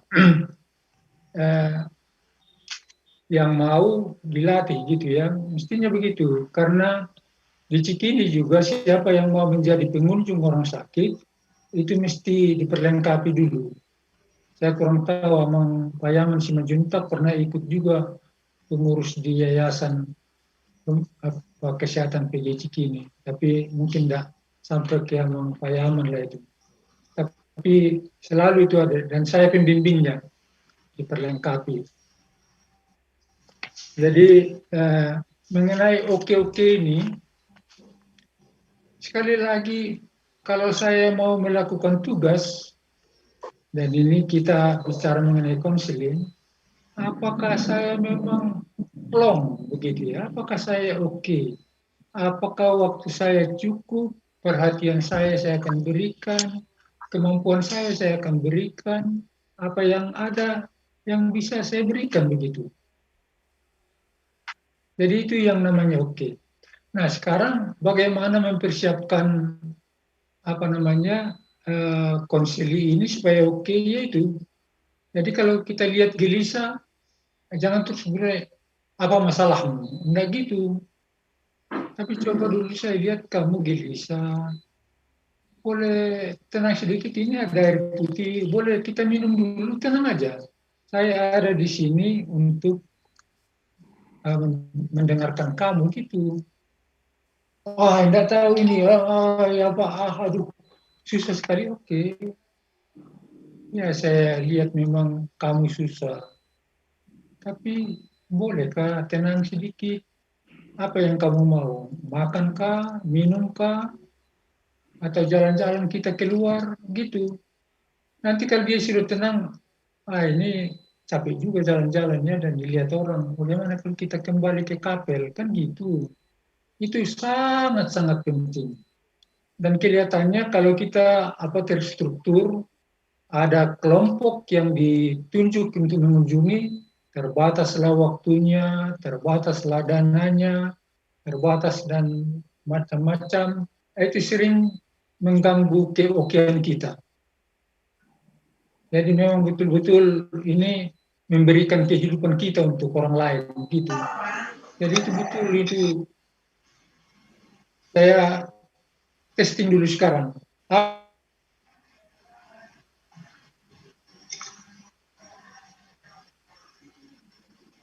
Yohanes 15 ayat 13. Kenapa, Mang? Kenapa, Mang? Ada yang bisa ini? Apa, Mang? Yohanes 15 ayat 13. Yohanes 15 ayat 13.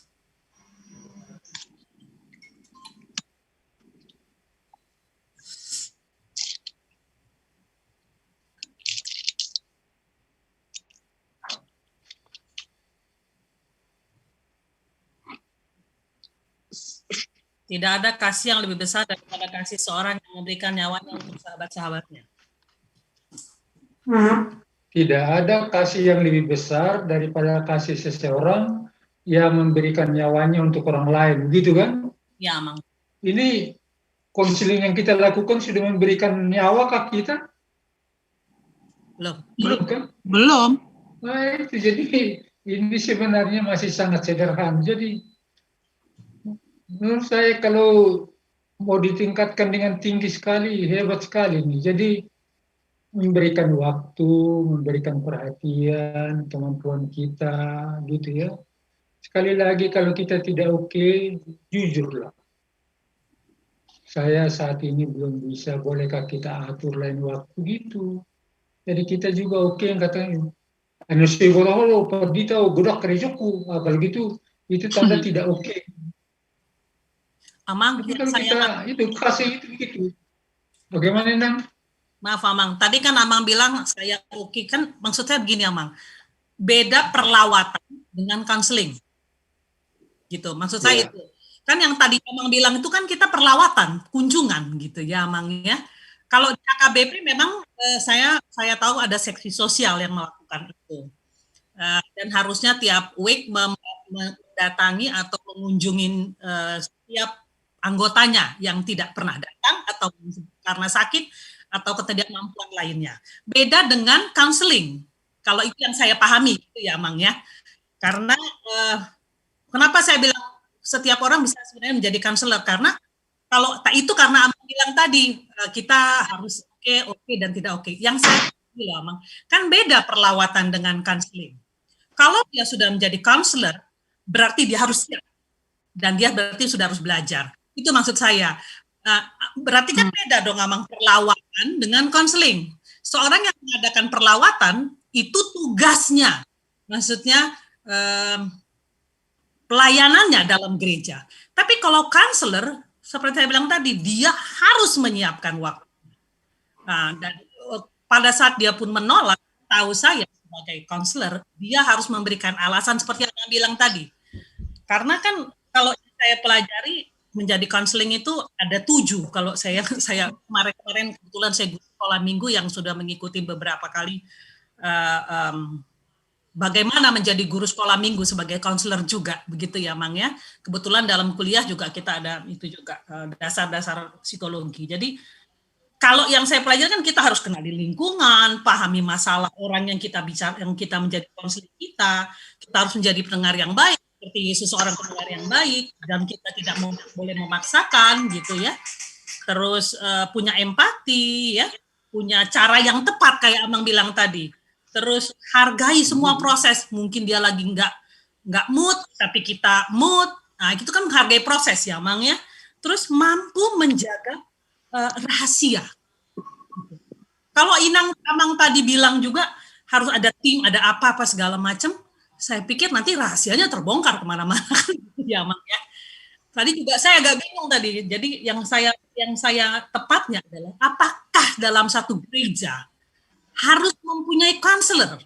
Karena tahu saya konselor itu beda dengan perlawatan, gitu loh. Nah, terus terang kalau bagi saya menjadi seorang konselor di gereja itu sebenarnya cukup sulit, beda dengan yang sekuler gitu, Amang. Jadi maksud saya itu tadi, Amang, bagaimana kita ini misi Kristen gereja memberikan apa ya? Ini salah satunya, Mang, memberikan pengajaran bagaimana menjadi seorang konselor Kristen. Tapi apakah di gereja harus mempunyai konselor yang kompeten? Itu juga, Mang. Terima kasih, Nan. Ini jadi di awalnya saya kan sudah rumuskan sedikit sederhana. Konseling itu mengkomunikasikan kasih. Jadi apakah mau mengadakan konseling bagi orang yang bermasalah karena pernikahan atau persoalan keluarga, itu mengkomunikasikan kasih. Saya sendiri yang merumuskan itu, bukan saya baca dari buku-buku ya.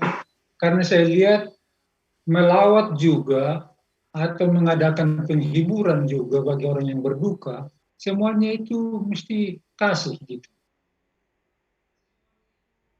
Jadi yang perlawatan ini yang sering kan adalah 5 orang mengunjungi, lalu dikasihlah apa namanya tanda kasih gitu. Tapi menurut saya warna konselingnya mesti kelihatan juga di situ. Jadi itu yang sering jadi godaan bagi kita karena terpaku dengan waktu, dengan dana, dengan segala macam begitu. Jadi yang mengenai konfidensial ini artinya terbongkar rahasia. Ini juga pengamatan saya ini, kenapa di HKBP atau di gereja-gereja latar belakang Batak kurang konseling, kelihatannya karena apa namanya ya, kalau saya amati filsafat atau pandangan hidup yang katakan si buru buas, si buru bakara, meluduk puas saya sudah marah, itu kita sangat apa namanya, sangat terbuka gitu. Padahal dalam konseling ini mestinya kita tahu mana yang konfidensial, yang hanya diketahui oleh konselor dan konseli, mana yang bisa diketahui oleh umum. Jadi waktu di Cikini ada pelatihan pendeta-pendeta latar belakang Batak, lalu ada satu pendeta dari gereja lain bilang, Pak Pendeta, begitu saya sampai di jemaat kami, saya kasih tahu dari mimbar. Saudara-saudara, siapa yang bermasalah boleh datang ke saya. Sampai dia pindah, satu orang warga jemaat pun tidak ada yang datang. Jadi ini apa namanya, bagaimana kita memegang rahasia. Saya sendiri sering bergumul dengan ini, dan itu berat. Kalau Inang tanya di rumah misalnya, apa sih yang kamu bicarakan tadi dengan dia? Wah, kasih tahukah, tidakkah, kasih tahukah, tidakkah, akhirnya, oh ini demi kebaikan konseli, saya tidak akan kasih tahu. Karena itu saya katakan, ya akan bicarakan bagaimana mengatasi masalahnya itu aja gitu. Jadi, Inang satu lagi tadi tanya, apakah ada konseling sekuler, adakah konseling pastoral? Yang kita bicarakan ini memang namanya konseling pastoral, artinya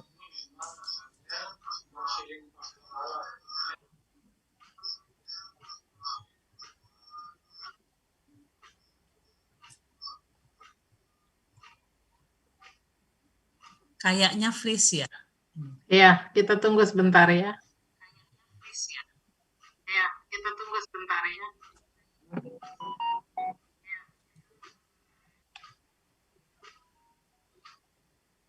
Hilang ya. Saya sampaikan yang untuk yang mengenai ada singgungannya keperlawatan itu untuk minggu depan ya. Khusus hari ini kita mengenai konseling.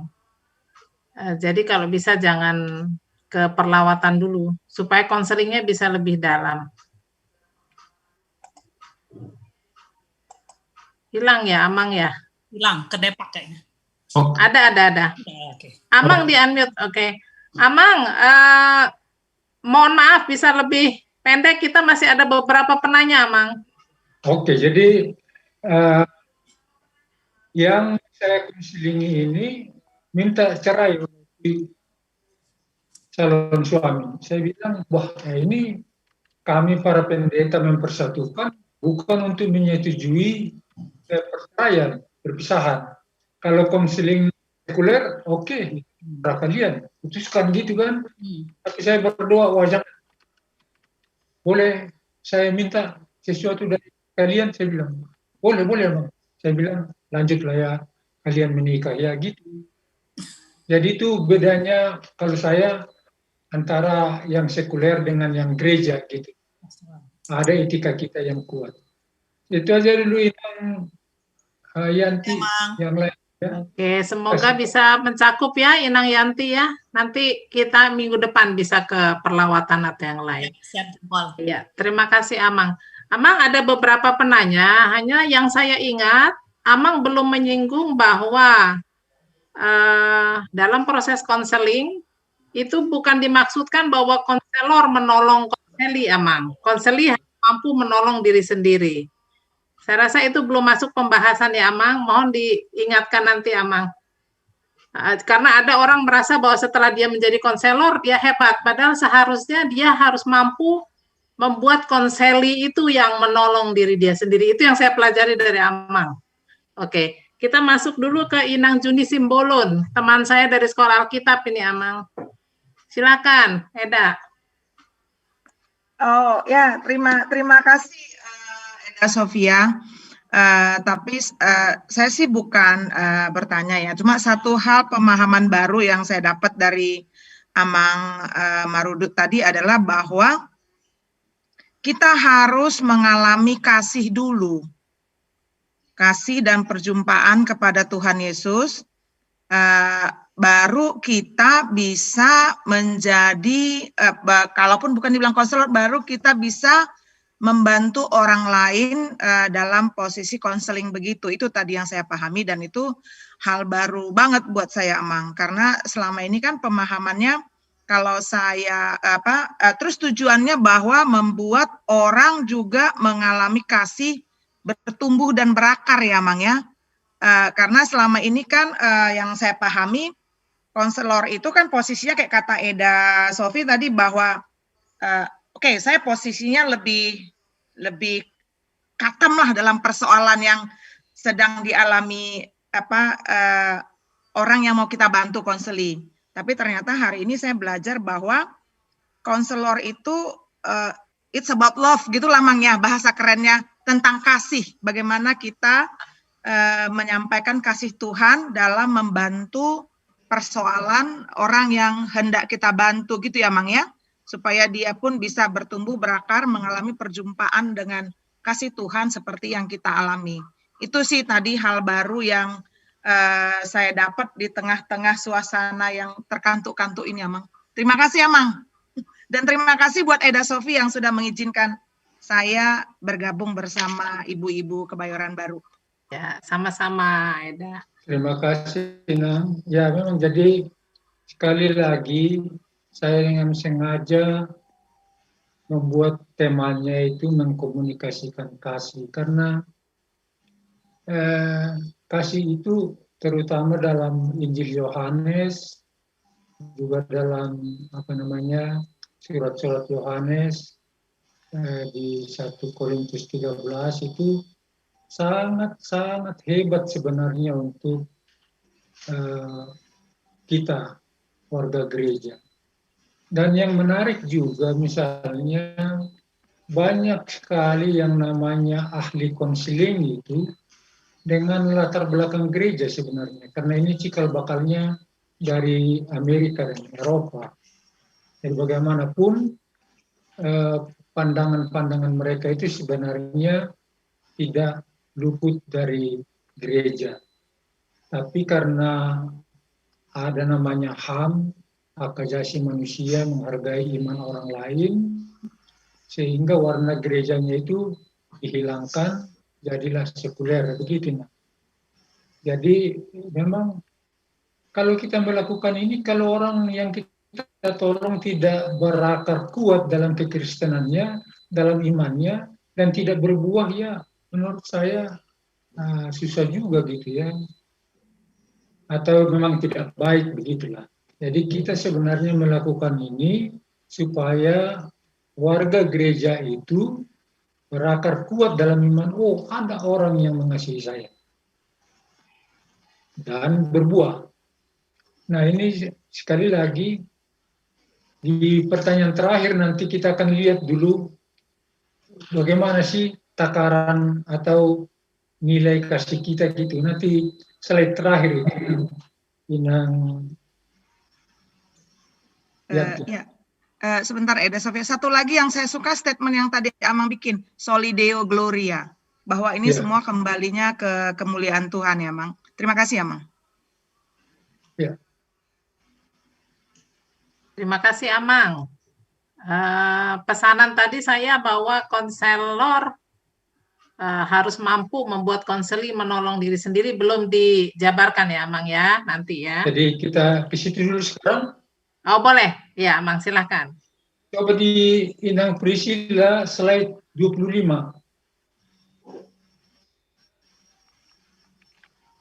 Slide 25.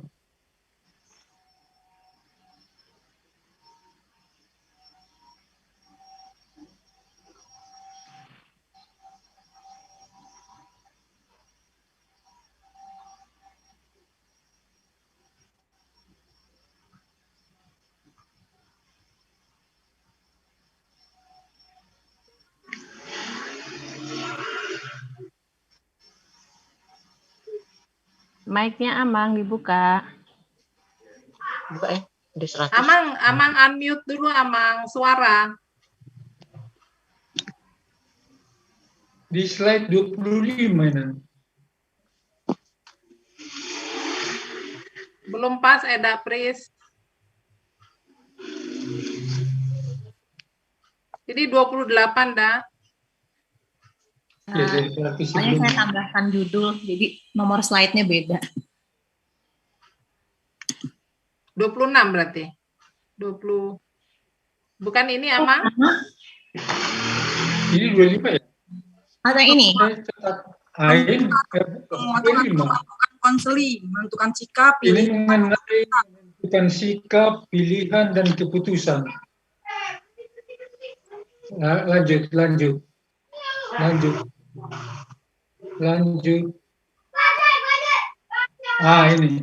Ini.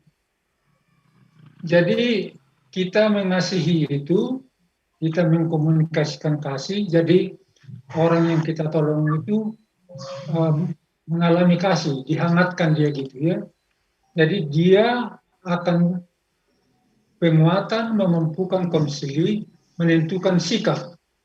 Jadi misalnya yang sering kita dengar, janganlah kamu cerai, itu apalah, tahanlah, gitu kan. Sebenarnya itu nasihat, tapi yang kita anut, kita bantu dia sehingga dia menentukan sikap. Pilihan saya tidak cerai, dan keputusan saya akan mempertahankan gitu. Jadi itu semua bisa kalau keadaan konsili itu tercerahkan begitu dengan kasih ini. Karena yang saya amati perasaan itu sangat kuat menentukan sikap, pilihan dan keputusan kita. Bukan pikiran. Misalnya, apakah dokter tidak tahu bahwa rokok itu berbahaya? Tapi apakah Amang dan Inang pernah lihat dokter merokok? Ada yang pernah lihat dokter merokok? Banyak Amang. Banyak. Kita apakah kita yang sudah senior tahu bahwa makan babi itu kurang baik untuk kesehatan kita? Tahu. Tahu. Oh, tapi kita masih makan. Makan lemak, nggak pakai lemak. Nah, itu udah macam-macam jawaban. Apakah kita tahu bahwa melanggar peraturan itu salah? Lalu lintas misalnya. Tahu. Tahu. Tapi yang melanggar bagaimana? Ya tahu juga, emang. Tahu juga salah. Baru-baru di puncak dia menegur Ayu Ting Ting karena ganjil genap, dia sendiri tidak pakai masker sampai dia kena pusat. Jadi itu perasaan mungkin ya, dia tertarik dengan ini sehingga lupa dia dengan maskernya, itu perasaan di hati gitu. Jadi kalau yang menentukan sebenarnya orang yang kita tolong itu tentunya dengan etika Kristiani kita gitu kan. Tapi kalau memang keputusannya sudah dipikirkan matang-matang, terserah dia lah gitu. Jadi penguatan, tapi di atasnya ini tadi ada slide 24 atau 26. 24 kali ya, 6 Priscilla. Nah ini. Jadi kalau kita berkunjung atau mengadakan pelayanan konseling, jadi saya bebas dengan konselor ini gitu kan. Saya tanjing, dia mengungkapkan isi hatinya dengan tenang, bebas gitu. Lalu dia tercerahkan, rupanya yang saya anut selama ini tidak baik. Kalau gitu saya tidak akan mengikuti itu gitu. Jadi bukan kita ya. Yang sering saya dengar dari para pengkhotbah bahwa pengkhotbah lah yang menentukan yang terbaik bagi yang dikhotbahi gitulah. Jadi itu sama sekali tidak benar.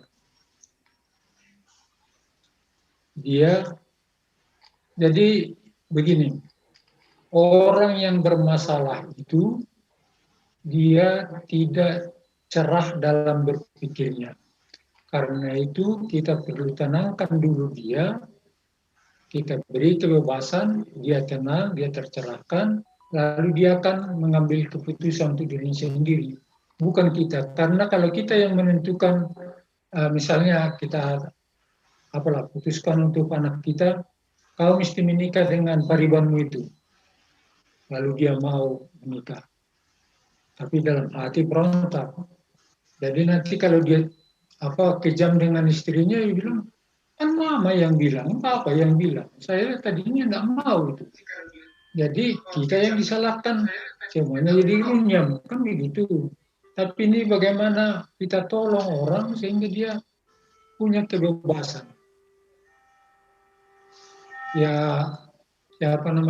Paulus katakan segala sesuatu diperbolehkan, benar, artinya segala sesuatu bebas, tapi tidak segala sesuatu berguna. Segala sesuatu diperbolehkan, benar, tapi tidak segala sesuatu membangun. Karena itu juga etika kita selalu berbicara, cuman kita tidak ungkapkan seperti itu. Tapi kita kasih kebebasan, ini kebebasanmu ini, kebablasan ini, gitu misalnya kita bilang. Tapi kalau dia sudah cerah, dia akan bisa terima. Bagaimana Nang Sofia, masih adakah? Ya, mudah-mudahan semua teman-teman di sini bisa menangkap yang Amang maksudkan ya. Amang, Eda bisa di stop share screen dulu. Baik. Sebetulnya karena dari tadi penanya semuanya ibu-ibu ya, memang ini sih acara SP. Tapi saya mengundang bapak-bapak juga lah untuk berpartisipasi dalam pertanyaan.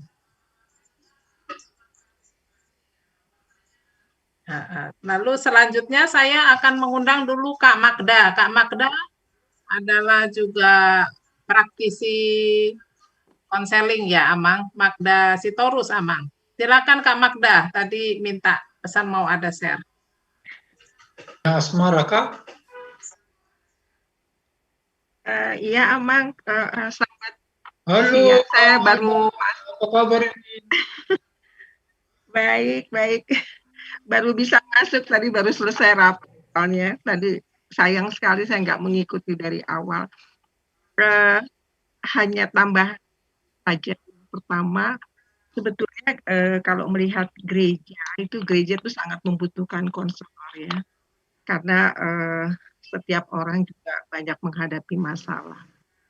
Yang kedua, saya tidak mengulang bahwa itu landasannya kasih, tetapi confidentiality itu sangat penting sekali, kerahasiaan. Even one day kita berkonflik dengan konseling, itu tidak ada hak kita untuk membuka apa yang kita dapat. Jadi kita tidak bilang, oh kartu dia ada di tangan saya, itu tidak bisa.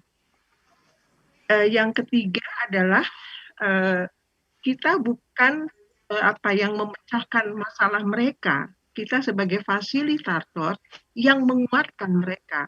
Sebetulnya yang bisa memecahkan masalahnya itu mereka sendiri. Tetapi ketika seseorang sedang kalut itu seperti banyak tirai, kita yang membuka tirainya itu. Dan decision itu adalah keputusan ada di tangan mereka. Jadi kalau nanti sebagai konselor tidak usah menjadi kecil hati atau merasa berdosa kalau tidak berhasil. Tetapi kita sudah berupaya untuk melakukannya dengan segala upaya tadi yang seperti Amang bilang, sudah memberikan waktu dengan hati yang tulus dan sebagainya.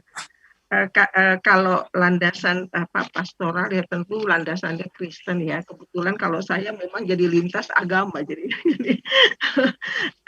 konselor lintas agama, tetapi juga dasarnya di situ. Jadi kalau pengetahuan saja tidak cukup, teori banyak sekali, pengetahuan tidak cukup.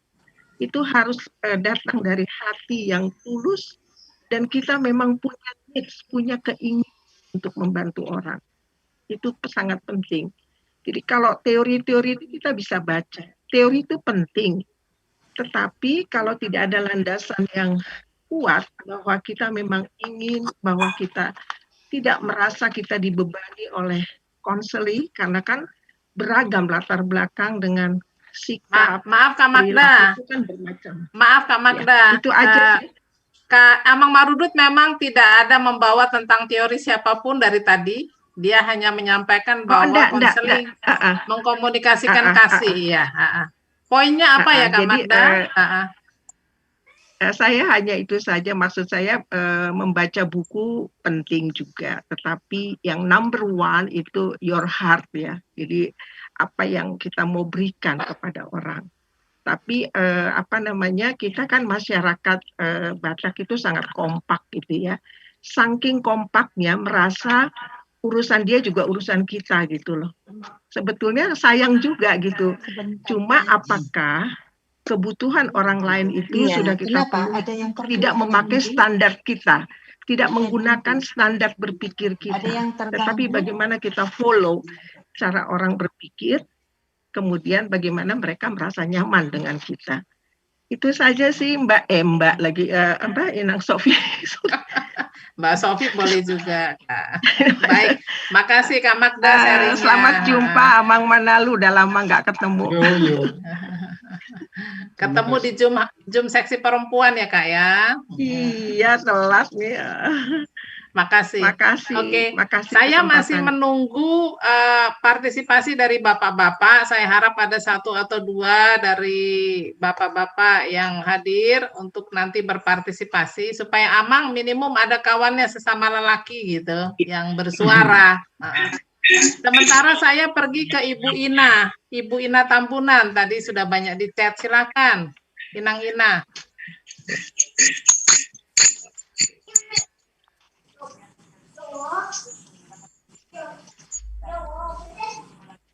Ada Ina? Oke, kedengeran Kak? Ya, oke, silakan. Ini soal konseling sama konselor itu kan kita kalau dalam posisi sebagai konselor itu kan kita harus pentingnya bersifat netral gitu kan, untuk memediasi para pihak yang bermasalah untuk mencari keputusan yang baik gitu buat mereka, penyelesaian masalah itu. Itu gimana, Amang?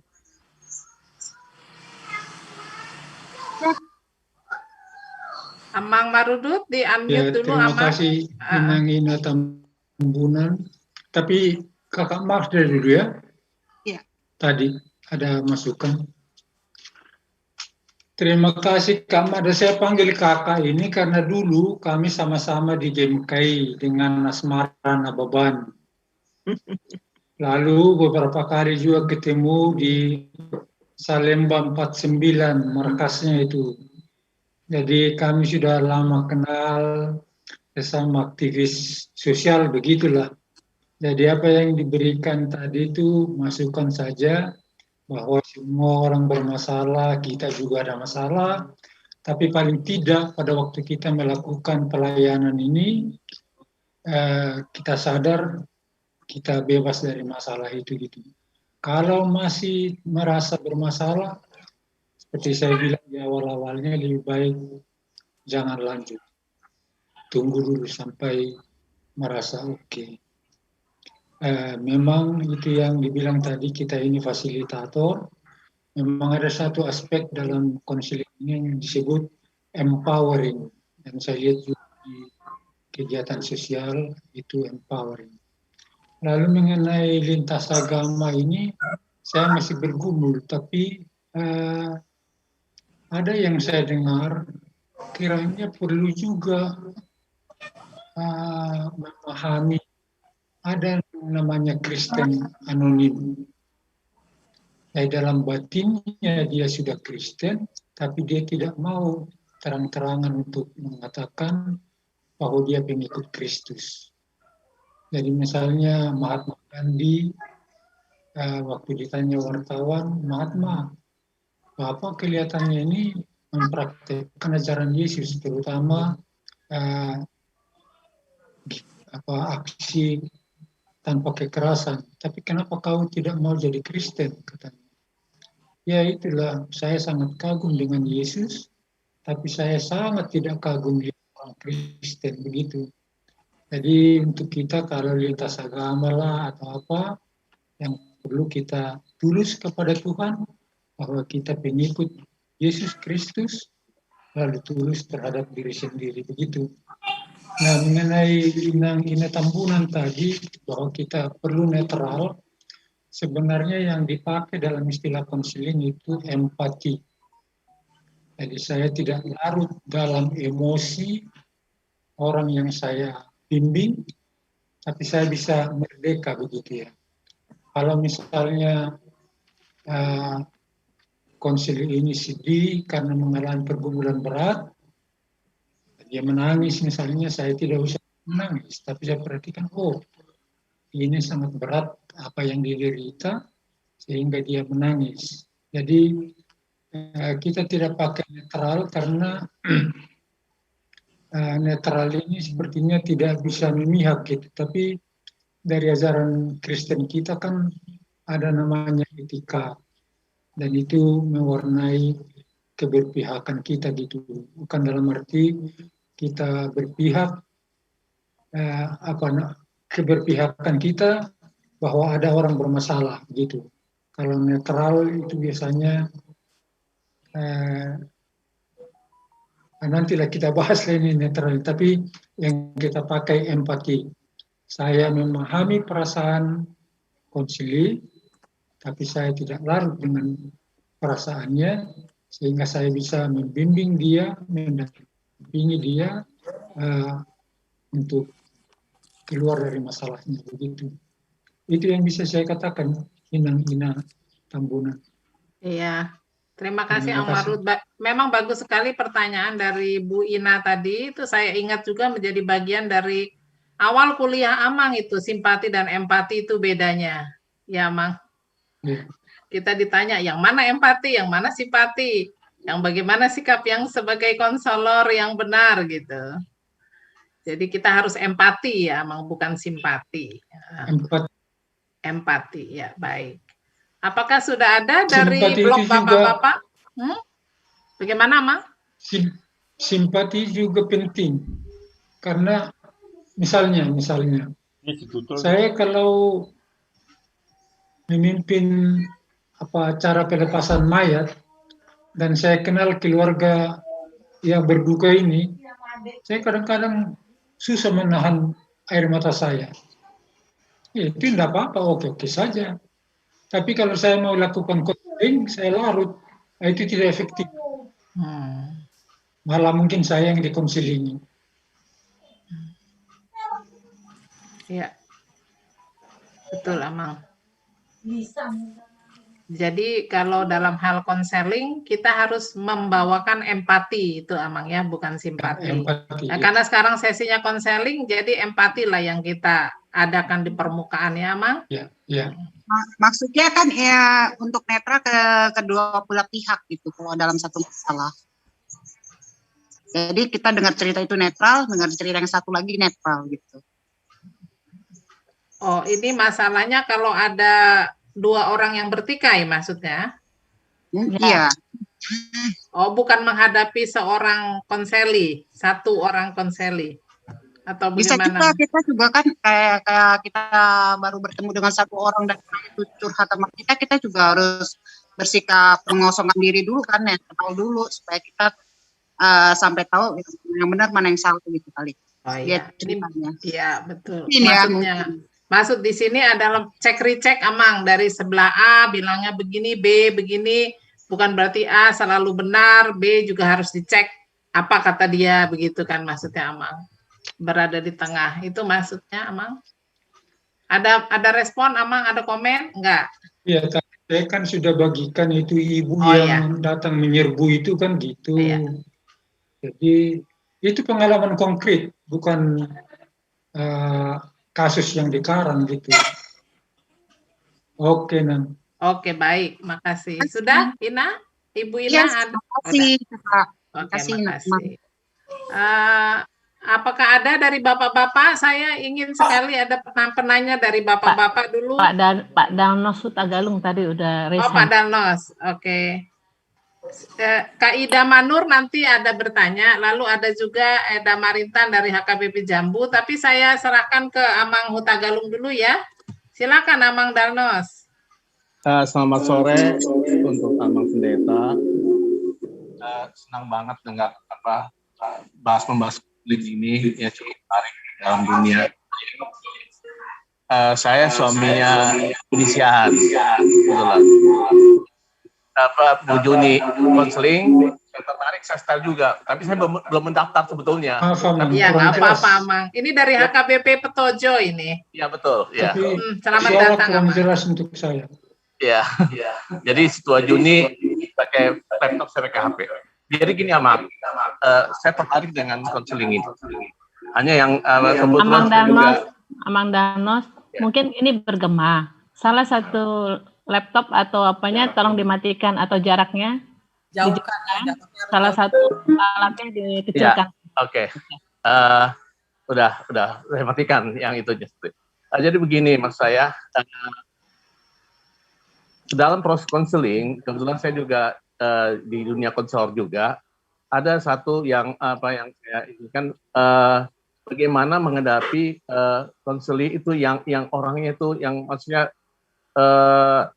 kurang terbuka, bagaimana untuk membuka perasaan dia. Ini yang sering sulit saya hadapi, menggali bagaimana dia untuk bicara. Sedangkan proses konseling kan yang benar, yang baik kan adalah banyakan bukan kita yang ngomong, konselingnya yang banyak bicara gitu. Kalau kita yang ngomong, kita namanya ceramah lama-lama, ya kan.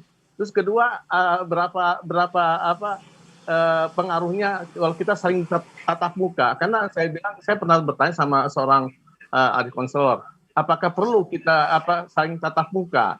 Dia bilang seberapa perlunya, tapi segala bisa jangan saling tatap muka. Kadang-kadang orang tuh tersinggung dalam bertatap muka. Padahal menurut saya kalau kita tatap muka berarti ada respon dari dia kepada kita gitu. Itu aja yang mau saya itukan Amang. Makasih. Tanyakan. Terima kasih Amang Danos Hutagalung ya. Hutagalung. Hutagalung. Ya. Terima kasih Amang Hutagalung. Jadi bagaimana supaya konseli terbuka. Umumnya kalau kita dipercaya, mereka akan terbuka. Jadi untuk hari Rabu yang akan datang, kita akan bicarakan mengenai cara-cara bagaimana supaya orang lebih terbuka gitu ya. Tapi sekali lagi kepercayaan begitu. Kalau kita tidak dipercaya, ya biasanya tidak terbuka. Itu satu. Yang kedua, kalau dia mengalami beban yang sangat berat, biasanya dia akan susah mengungkapkannya. Tapi tugas kita adalah bagaimana supaya dengan percakapan itu kita bisa membangun kepercayaan konsili bahwa kita ini orang yang dipercaya, yang memberikan waktu, memberi kemampuan, memberi perhatian dan pendampingan. Jadi pengalaman saya menunjukkan begitu. Saya juga kurang tahu karena di Rumah Sakit Cikini saya pernah mengunjungi seorang pasien ibu-ibu Muslim. Jadi ini bukan bicara mengenai apa yang dialami atau penyakitnya, tapi dia bilang, Pak Pendeta, saya mau cerai dari suami saya. Kebetulan suaminya di situ. Saya bilang, Ibu, saya pendeta, saya datang berkunjung ke sini. Kok Ibu ngomong begitu terbuka? Oh iya, saya percaya pendeta katanya. Saya juga tidak tahu apakah wajah saya wajah yang bisa dipercaya, tapi terus baru kenalan terus nyerocos saja itu. Jadi itu juga artinya tidak tahu lah. Kalau bagi saya sih karunia Tuhan lah itu gitu ya. Tapi bagaimanapun orang tertutupnya itu akan selalu bisa ditolong untuk terbuka. Nanti kita bisa lebih lanjut. Hari Rabu Amang Buta Galung masih ikut? Masih. Oke, Saya senyum tadi soal yang tadi Muslim tadi itu. Diingat aja dulu itu, nanti kita. Oke, makasih Amang. Oke. Yang tatap muka gimana Amang? Kalau kita saling bertatapan muka, bagaimana Amang? Itu apakah diperbolehkan tatap muka lama dengan konseli?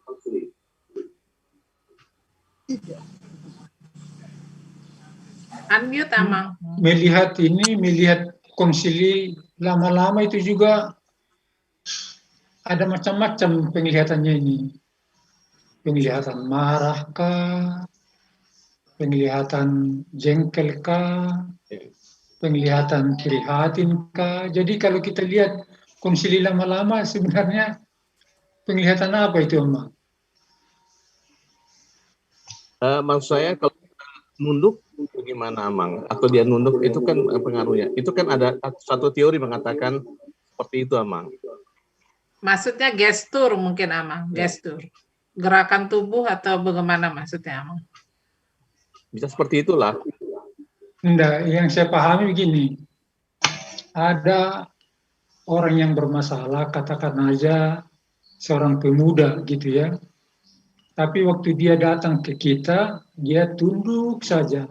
Ngomong juga pelan, gitu ya Mang Buta Galung ya? Iya, bisa begitu Amang. Iya. Jadi bagaimana supaya dia bisa tegak lihat kita, itu tadi saya oke, walaupun dia begitu, apakah di sini masih oke untuk mengasihi dia, memperhatikan dia, menolong dia gitu. Jadi menurut pendekatan kita ini dia tidak oke. Jadi misalnya kalau sudah agak lama kita bisa bilang, ini kita sudah lama bicara ini deh. Tapi kau tidak bisa menatap wajah saya. Ada apa ini? Atau bolehkah kita berpandangan sejenak? Nanti mungkin dia akan mau, tapi kelihatannya tunduk lagi. Itu berarti ada masalah yang besar sebenarnya. Jadi patut kita tolong, patut makin intensif, makin sungguh-sungguh untuk menolong dia gitu. Jadi itu tanda-tanda lah ya. Kalau dibilang gestur boleh, tapi ini petunjuk suasana batinnya itu memang berat. Makasih. Berarti berbeban berat lah Amang ya, gitu ya. Kalau kesan saya begitu. Jadi kalau disuruh berpandangan dengan kita bisa dipandang, tapi sejenak itu berarti kita mesti bicarakan lagi, mungkin berkali-kali supaya dia lebih terbuka dan bisa menatap wajah kita gitu. Baik, Amang Dalnas, cukup Ya, kira-kira? cukup. Makasih. Iya, baik. Kita lanjut dulu ke, saya harap masih ada nanti dari blog Bapak yang bertanya ya. Tapi kita ke Inang Marintan dulu dari HKBP Jambu. Silakan Eda. Ini dari awal sudah mau bertanya. Eda Marintan masih ada? Ya, Eda, terima kasih untuk kesempatan dan saya juga mengucapkan terima kasih saya diberi waktu walaupun saya mengikuti dari gereja luar. Hora sama sehat Amang ya, puji Tuhan. Senang melihat Amang. Bisa kami semua mendapatkan. Nyonya Tobing ya? Nyonya Simanjuntak Amang, Boru Tobing. Boru Tobing, oh iya, ya. Saya ingat. Iya Amang, terima kasih. Pertanyaan saya begini Amang, karena kan kita budaya gengsinya kan tinggi juga Amang ya, dalam pengertian memang kita kompak, kadang-kadang kita menceritakan apa yang kita rasakan kepada orang lain, kadang-kadang tanpa ada batasan gitu, tetapi kalau memang secara resmi orang berkonseling itu biasanya mereka gengsi gitu. Jadi yang saya mau tanyakan Amang, memang ada beberapa saya temukan dalam jemaat yang dalam satu WK kami itu sebetulnya mereka memerlukan ada semacam kunjungan lah gitu ya, atau dalam hal ini barangkali perlu dinasehati gitu Amang, karena ya masalah-masalah rumah tangga yang memang harus dibicarakan gitu. Nah, tetapi ya tentu saja mereka tidak membicarakannya kepada si tuanya gitu Amang, dan saya cuma bertanya, Mang, apakah konseling ini memang harus diminta oleh konseli atau kita sebagai, katakanlah dalam hati saya sebagai sintua, boleh bertanya walaupun mereka tidak bercerita gitu.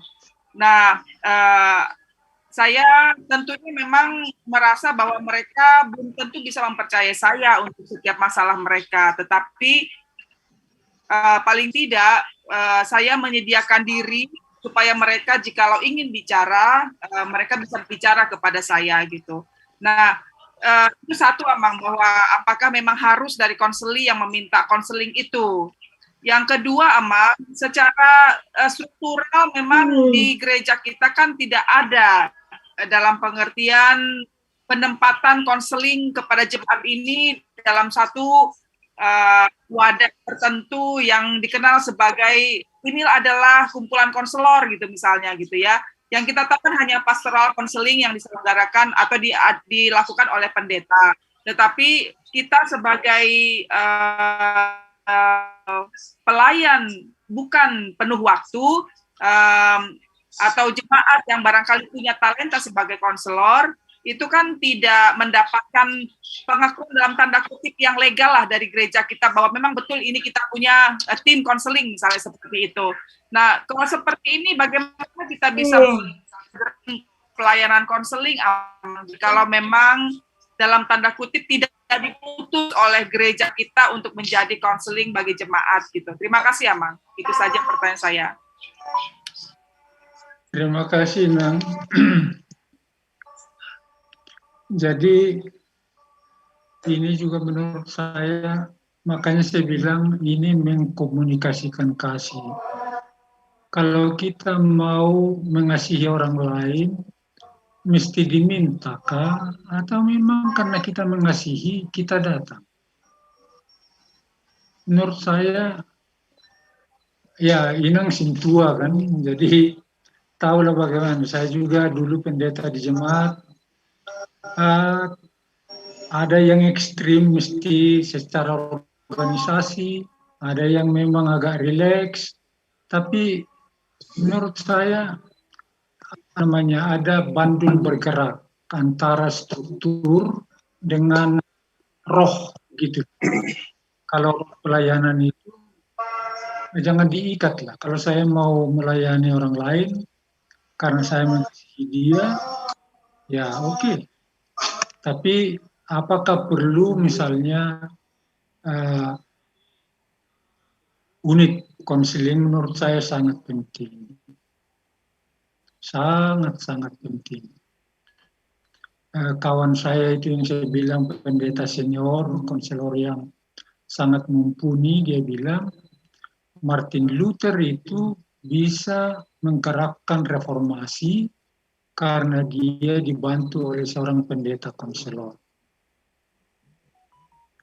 Jadi di Amerika Serikat, di gereja Lutheran Injili Amerika, seorang calon pendeta tidak boleh ditahbis kalau tidak mengikuti satu unit latihan CPE, yaitu 70 hari.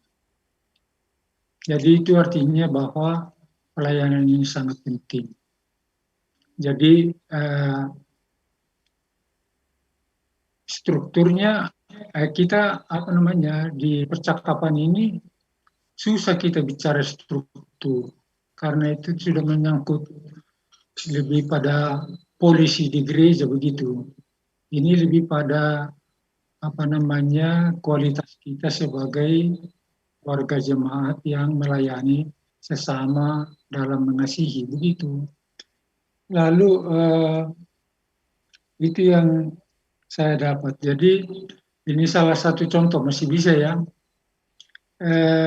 Saya dulu pendeta di Belawan 2. Jadi ada seorang sintua yang sudah lama tidak ikut sermon, dan dia anggota KOR juga, KOR AMA, tapi dia tidak pernah ikut KOR.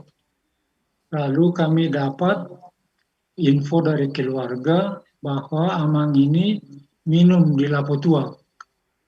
Jadi tetangga kami, saya ingat sekali Amang Pardidi, saya ajak Amang Pardidi, ayo minum tuak Amang. Wah, pendeta minum tuak ya, tapi begini Amang, minum tuak ini hanya alasan saja. Jadi kalau nanti ditanya, Amang ngapain ke sini, Amang yang terangkan ya, kami mau minum tuak. Begitulah, ini sintu ini sudah kelihatan main judi di pojok. Jadi datang Amang Pardidi ini bilang, baik kamu dihami tuaki. Agak besar suaranya. Lalu sintua ini melihat ke arah kami, terus berhenti dia. Ngapain Amang ke sini, katanya. Ya Amang Pardidi, ngapain kita ke sini Amang? Neng minum tua doa Amang katanya. Terus dia udah berhenti main apa? Main judi. Jadi waktu ini percakapan, dia bilang, Amang, saya yang ngantar Amang pulang ke rumah ya.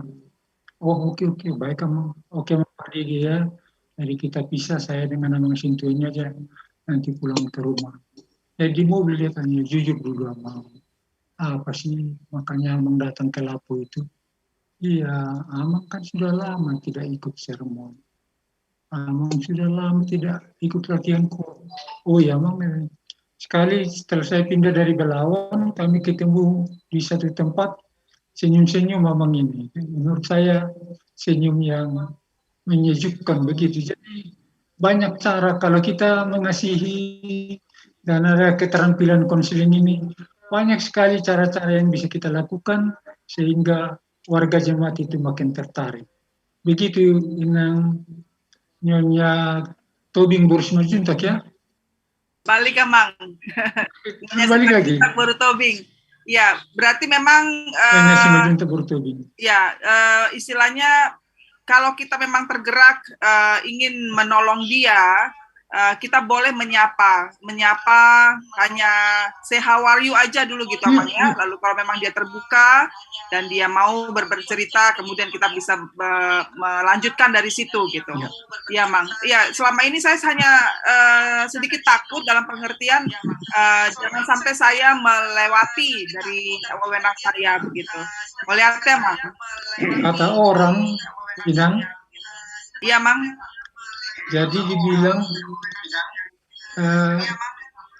apa yang ada dalam perasaan saya waktu saya berkomunikasi itu, orang tahu kita tuluskah atau pura-pura, orang kan tahu kok.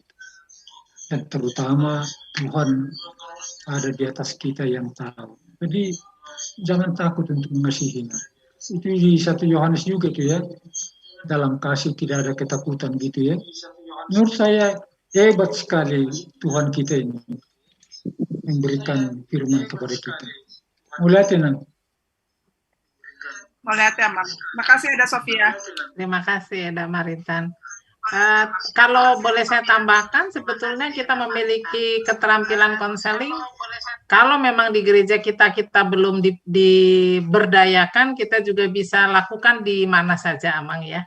Kalau kita berdasarkan kasih itu, seperti Amang melayani di rumah sakit kan tentunya bermacam-macam gereja, bermacam-macam orang sakit yang dilayani, tidak harus orang gereja kita atau sesama orang Kristen, siapa saja ya, Amang. Gitu ya, saya rasa. Oke, terima kasih Eda Marintan. Kita ke Inang Ida Manur. Silakan Kak Ida. Ini juga Ibu Situa pensiun. Silakan Kak. Masih menunggu ya Bapak-bapak. Amang masih bisa? Ada waktunya? Baik. Kalau 1-2 lagi, sebentar Kak Ida. Boleh. Silakan Kak Ida. Baik, terima kasih. Saya dari tadi sudah mengikuti dari awal sampai terakhir. Memang tidak bisa lepas kita sebagai konselor dari kasih. Jadi mungkin kita yang peserta di sini, saya kasih masukan 1 Yohanes 4 ayat 12b. 1 Yohanes 4 ayat 12b. Bunyinya, jika kita saling mengasihi, Allah tetap di dalam kita dan kasih-Nya sempurna di dalam kita. Sehingga dengan memegang itu, kita dapat melakukan konseling mungkin secara baik. Karena kasih sudah ada di dalam hati kita. Dan yang kedua, menurut saya, memang konselor itu tidak gampang. Tapi adalah talenta dari Tuhan juga.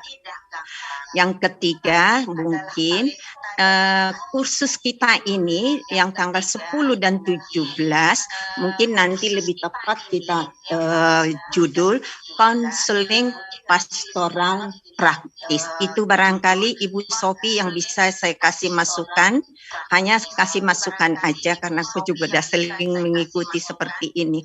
Terima kasih. Oke, baik Kak Ida. Jadi sifatnya menambahkan ya Kak ya? Iya. Kak Ida sih selalu tertib dia mengikuti setiap acara. Makasih Kak Ida menjadi contoh. Sama-sama. Boleh saya kasih sedikit masukan? Oke, silakan Amang.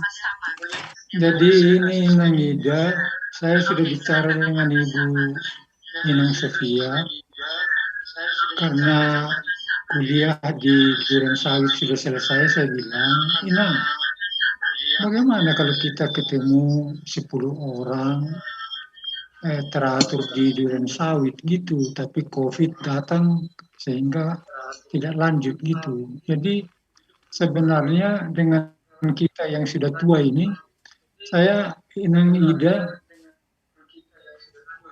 ada sedikit renungan gitu ya. Kalau keterampilan konseling ini seperti sekarang ini saya pahami jauh-jauh sebelumnya, wah betapa banyaknya yang bisa saya lakukan, terutama dalam keluarga. Saya lihat misalnya dengan cucu saya gitu ya, begitu saya rangkul, lalu mau diambil mamanya, dia peluk saya dengan kuat. Bah, ini kok hebat sekali gitu. Jadi itu tandanya memang hati kita itu nggak bisa dibohong gitu. Anak kecil saja yang bayi bisa merasakan gitu. Jadi terima kasih Inang Ida. Tapi Inang Sofi kita lanjutlah nanti. 10 orang aja, jangan terlalu banyak seperti ini. Jadi kita nggak bisa interaktif dengan sangat efektif gitu. Terlalu terbatas. Diatur aja nanti. Atau di Anglekiu kah boleh? Ya, terima kasih Amang Marudu tawarannya. Hanya karena saya sekarang kan sudah ada pelajaran Amang yang rutin. Mungkin kita bisa membuka grup dengan ibu-ibu kebayoran mungkin yang berminat. Tapi Ya artinya siapa saja lah. tapi saya warning, Amang Marudut ini sangat disiplin. Jadi kalau kita janji 3 kali seminggu, betul-betul Amang ini 5 menit sebelum waktu sudah hadir. Jadi kita harus betul-betul disiplin. Susah ngikutin Amang Marudut. Banyak yang gugur. Suaranya Amang. Disiplin ini dari Opui SAE Naboban. Inang Alida ada Amang di sini, mungkin Amang mau say hello. Inang Alida mau say hello? Inang Alida. Tadi Inang itu mau bertanya kayaknya. Oh ya, Inang Alida ada? Sebentar saya cek. Ini daftar penanya saya sudah habis. Apakah masih ada yang masih ingin menanyakan pertanyaan yang belum mendapat kesempatan tadi? Harapan saya dari pihak bapak-bapak kayaknya cuman mendengar ya bapak-bapak. Amang Payaman ada mau disampaikan, ditanyakan? Ya, jadi pendengar yang baik saja dari tadi memang sudah mengikuti karena ini konseling dalam skop yang luas yang selama ini kami lakukan adalah kunjungan rumah sakit. Jadi kalau dulu memang Manado juga sudah mengerti bahwa kalau ada konseling orang sakit di rumah sakit di Cikini, tujuan utamanya adalah untuk meneguhkan dan meneguhkan iman percaya orang sakit itu kepada Tuhan Yesus. Itu intinya. Jadi beda dengan psikiater, beda dengan konseling keluarga. Jadi kalau kami juga mempersiapkan para evangelis untuk berkunjung ke rumah sakit, tujuan utamanya adalah supaya di dalam kunjungan itu apapun yang terjadi, iman percaya mereka kepada Tuhan Yesus jangan sampai goyah karena sakitnya mungkin sangat menderita. Jadi tetap bahwa supaya tetap mereka itu percaya kepada Tuhan Yesus. Jadi itu inti yang dilaksanakan oleh para petugas sending atau petugas marturia kalau mengunjungi orang sakit ke rumah sakit. Itu saja saya kira dari saya. Jadi memang terbatas yang selama ini kami persiapkan. Jadi saya sendiri juga kalau membekali ke para petugas sending dulu untuk kunjungan rumah sakit dan juga kunjungan ke penjara. Jadi intinya meneguhkan iman percaya mereka, itu intinya. Jadi berbeda dengan psikiater, berbeda dengan kunjungan konseling kepada keluarga. Jadi saya pendengar yang baik dulu tadi. Terima kasih Emang Pendeta Manalu. Terima kasih untuk semuanya. Baik, terima kasih Amang Payaman. Ya. Apakah masih ada Bapak Ibu yang ingin mengajukan pertanyaan? Ataukah sudah semuanya ini capek? Usul aja Inang Sofi kalau Kebayoran seandainya ini menjadi ada sesuatu yang bisa di follow up sebagai milik HKBP Kebayoran Baru barangkali ya.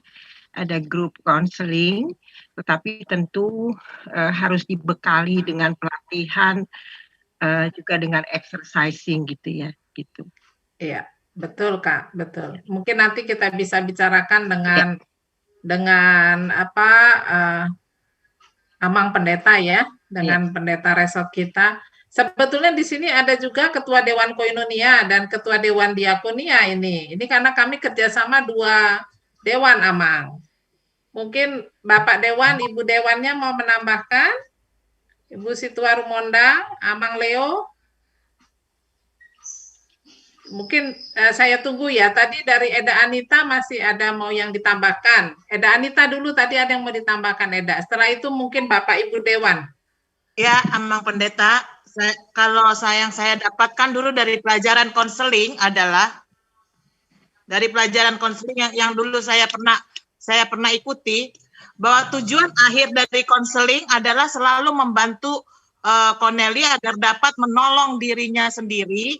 Dia harus bertumbuh menjadi dewasa dan menjadi pemenang.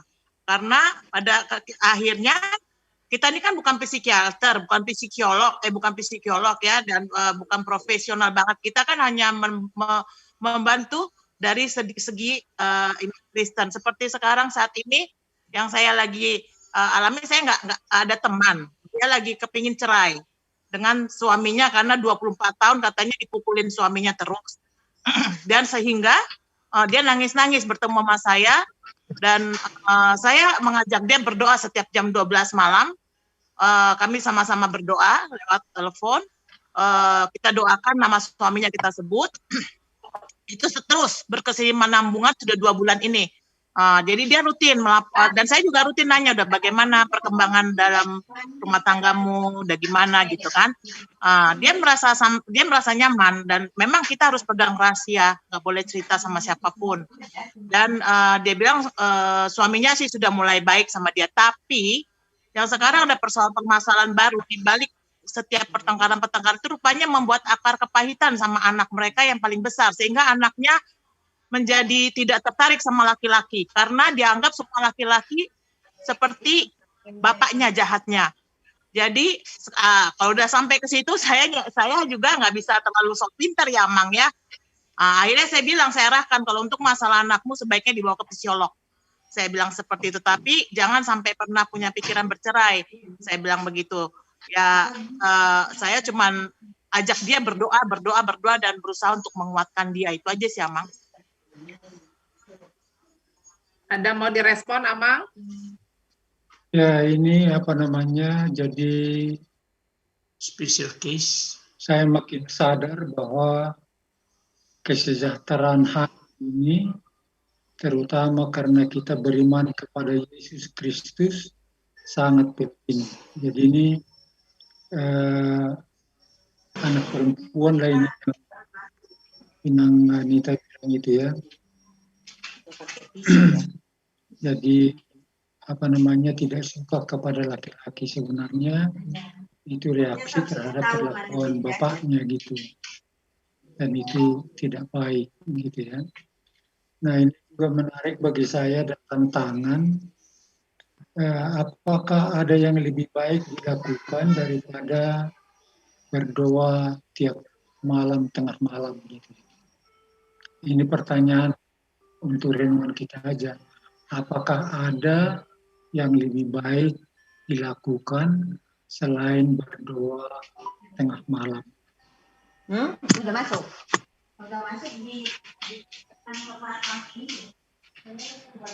Bagaimana, Eda Anita, sudah terjawab? Ya. Terima kasih. Baik, Amang, kita boleh lanjut. Gimana, Eda? Ya, oke. Saya persilakan dulu dari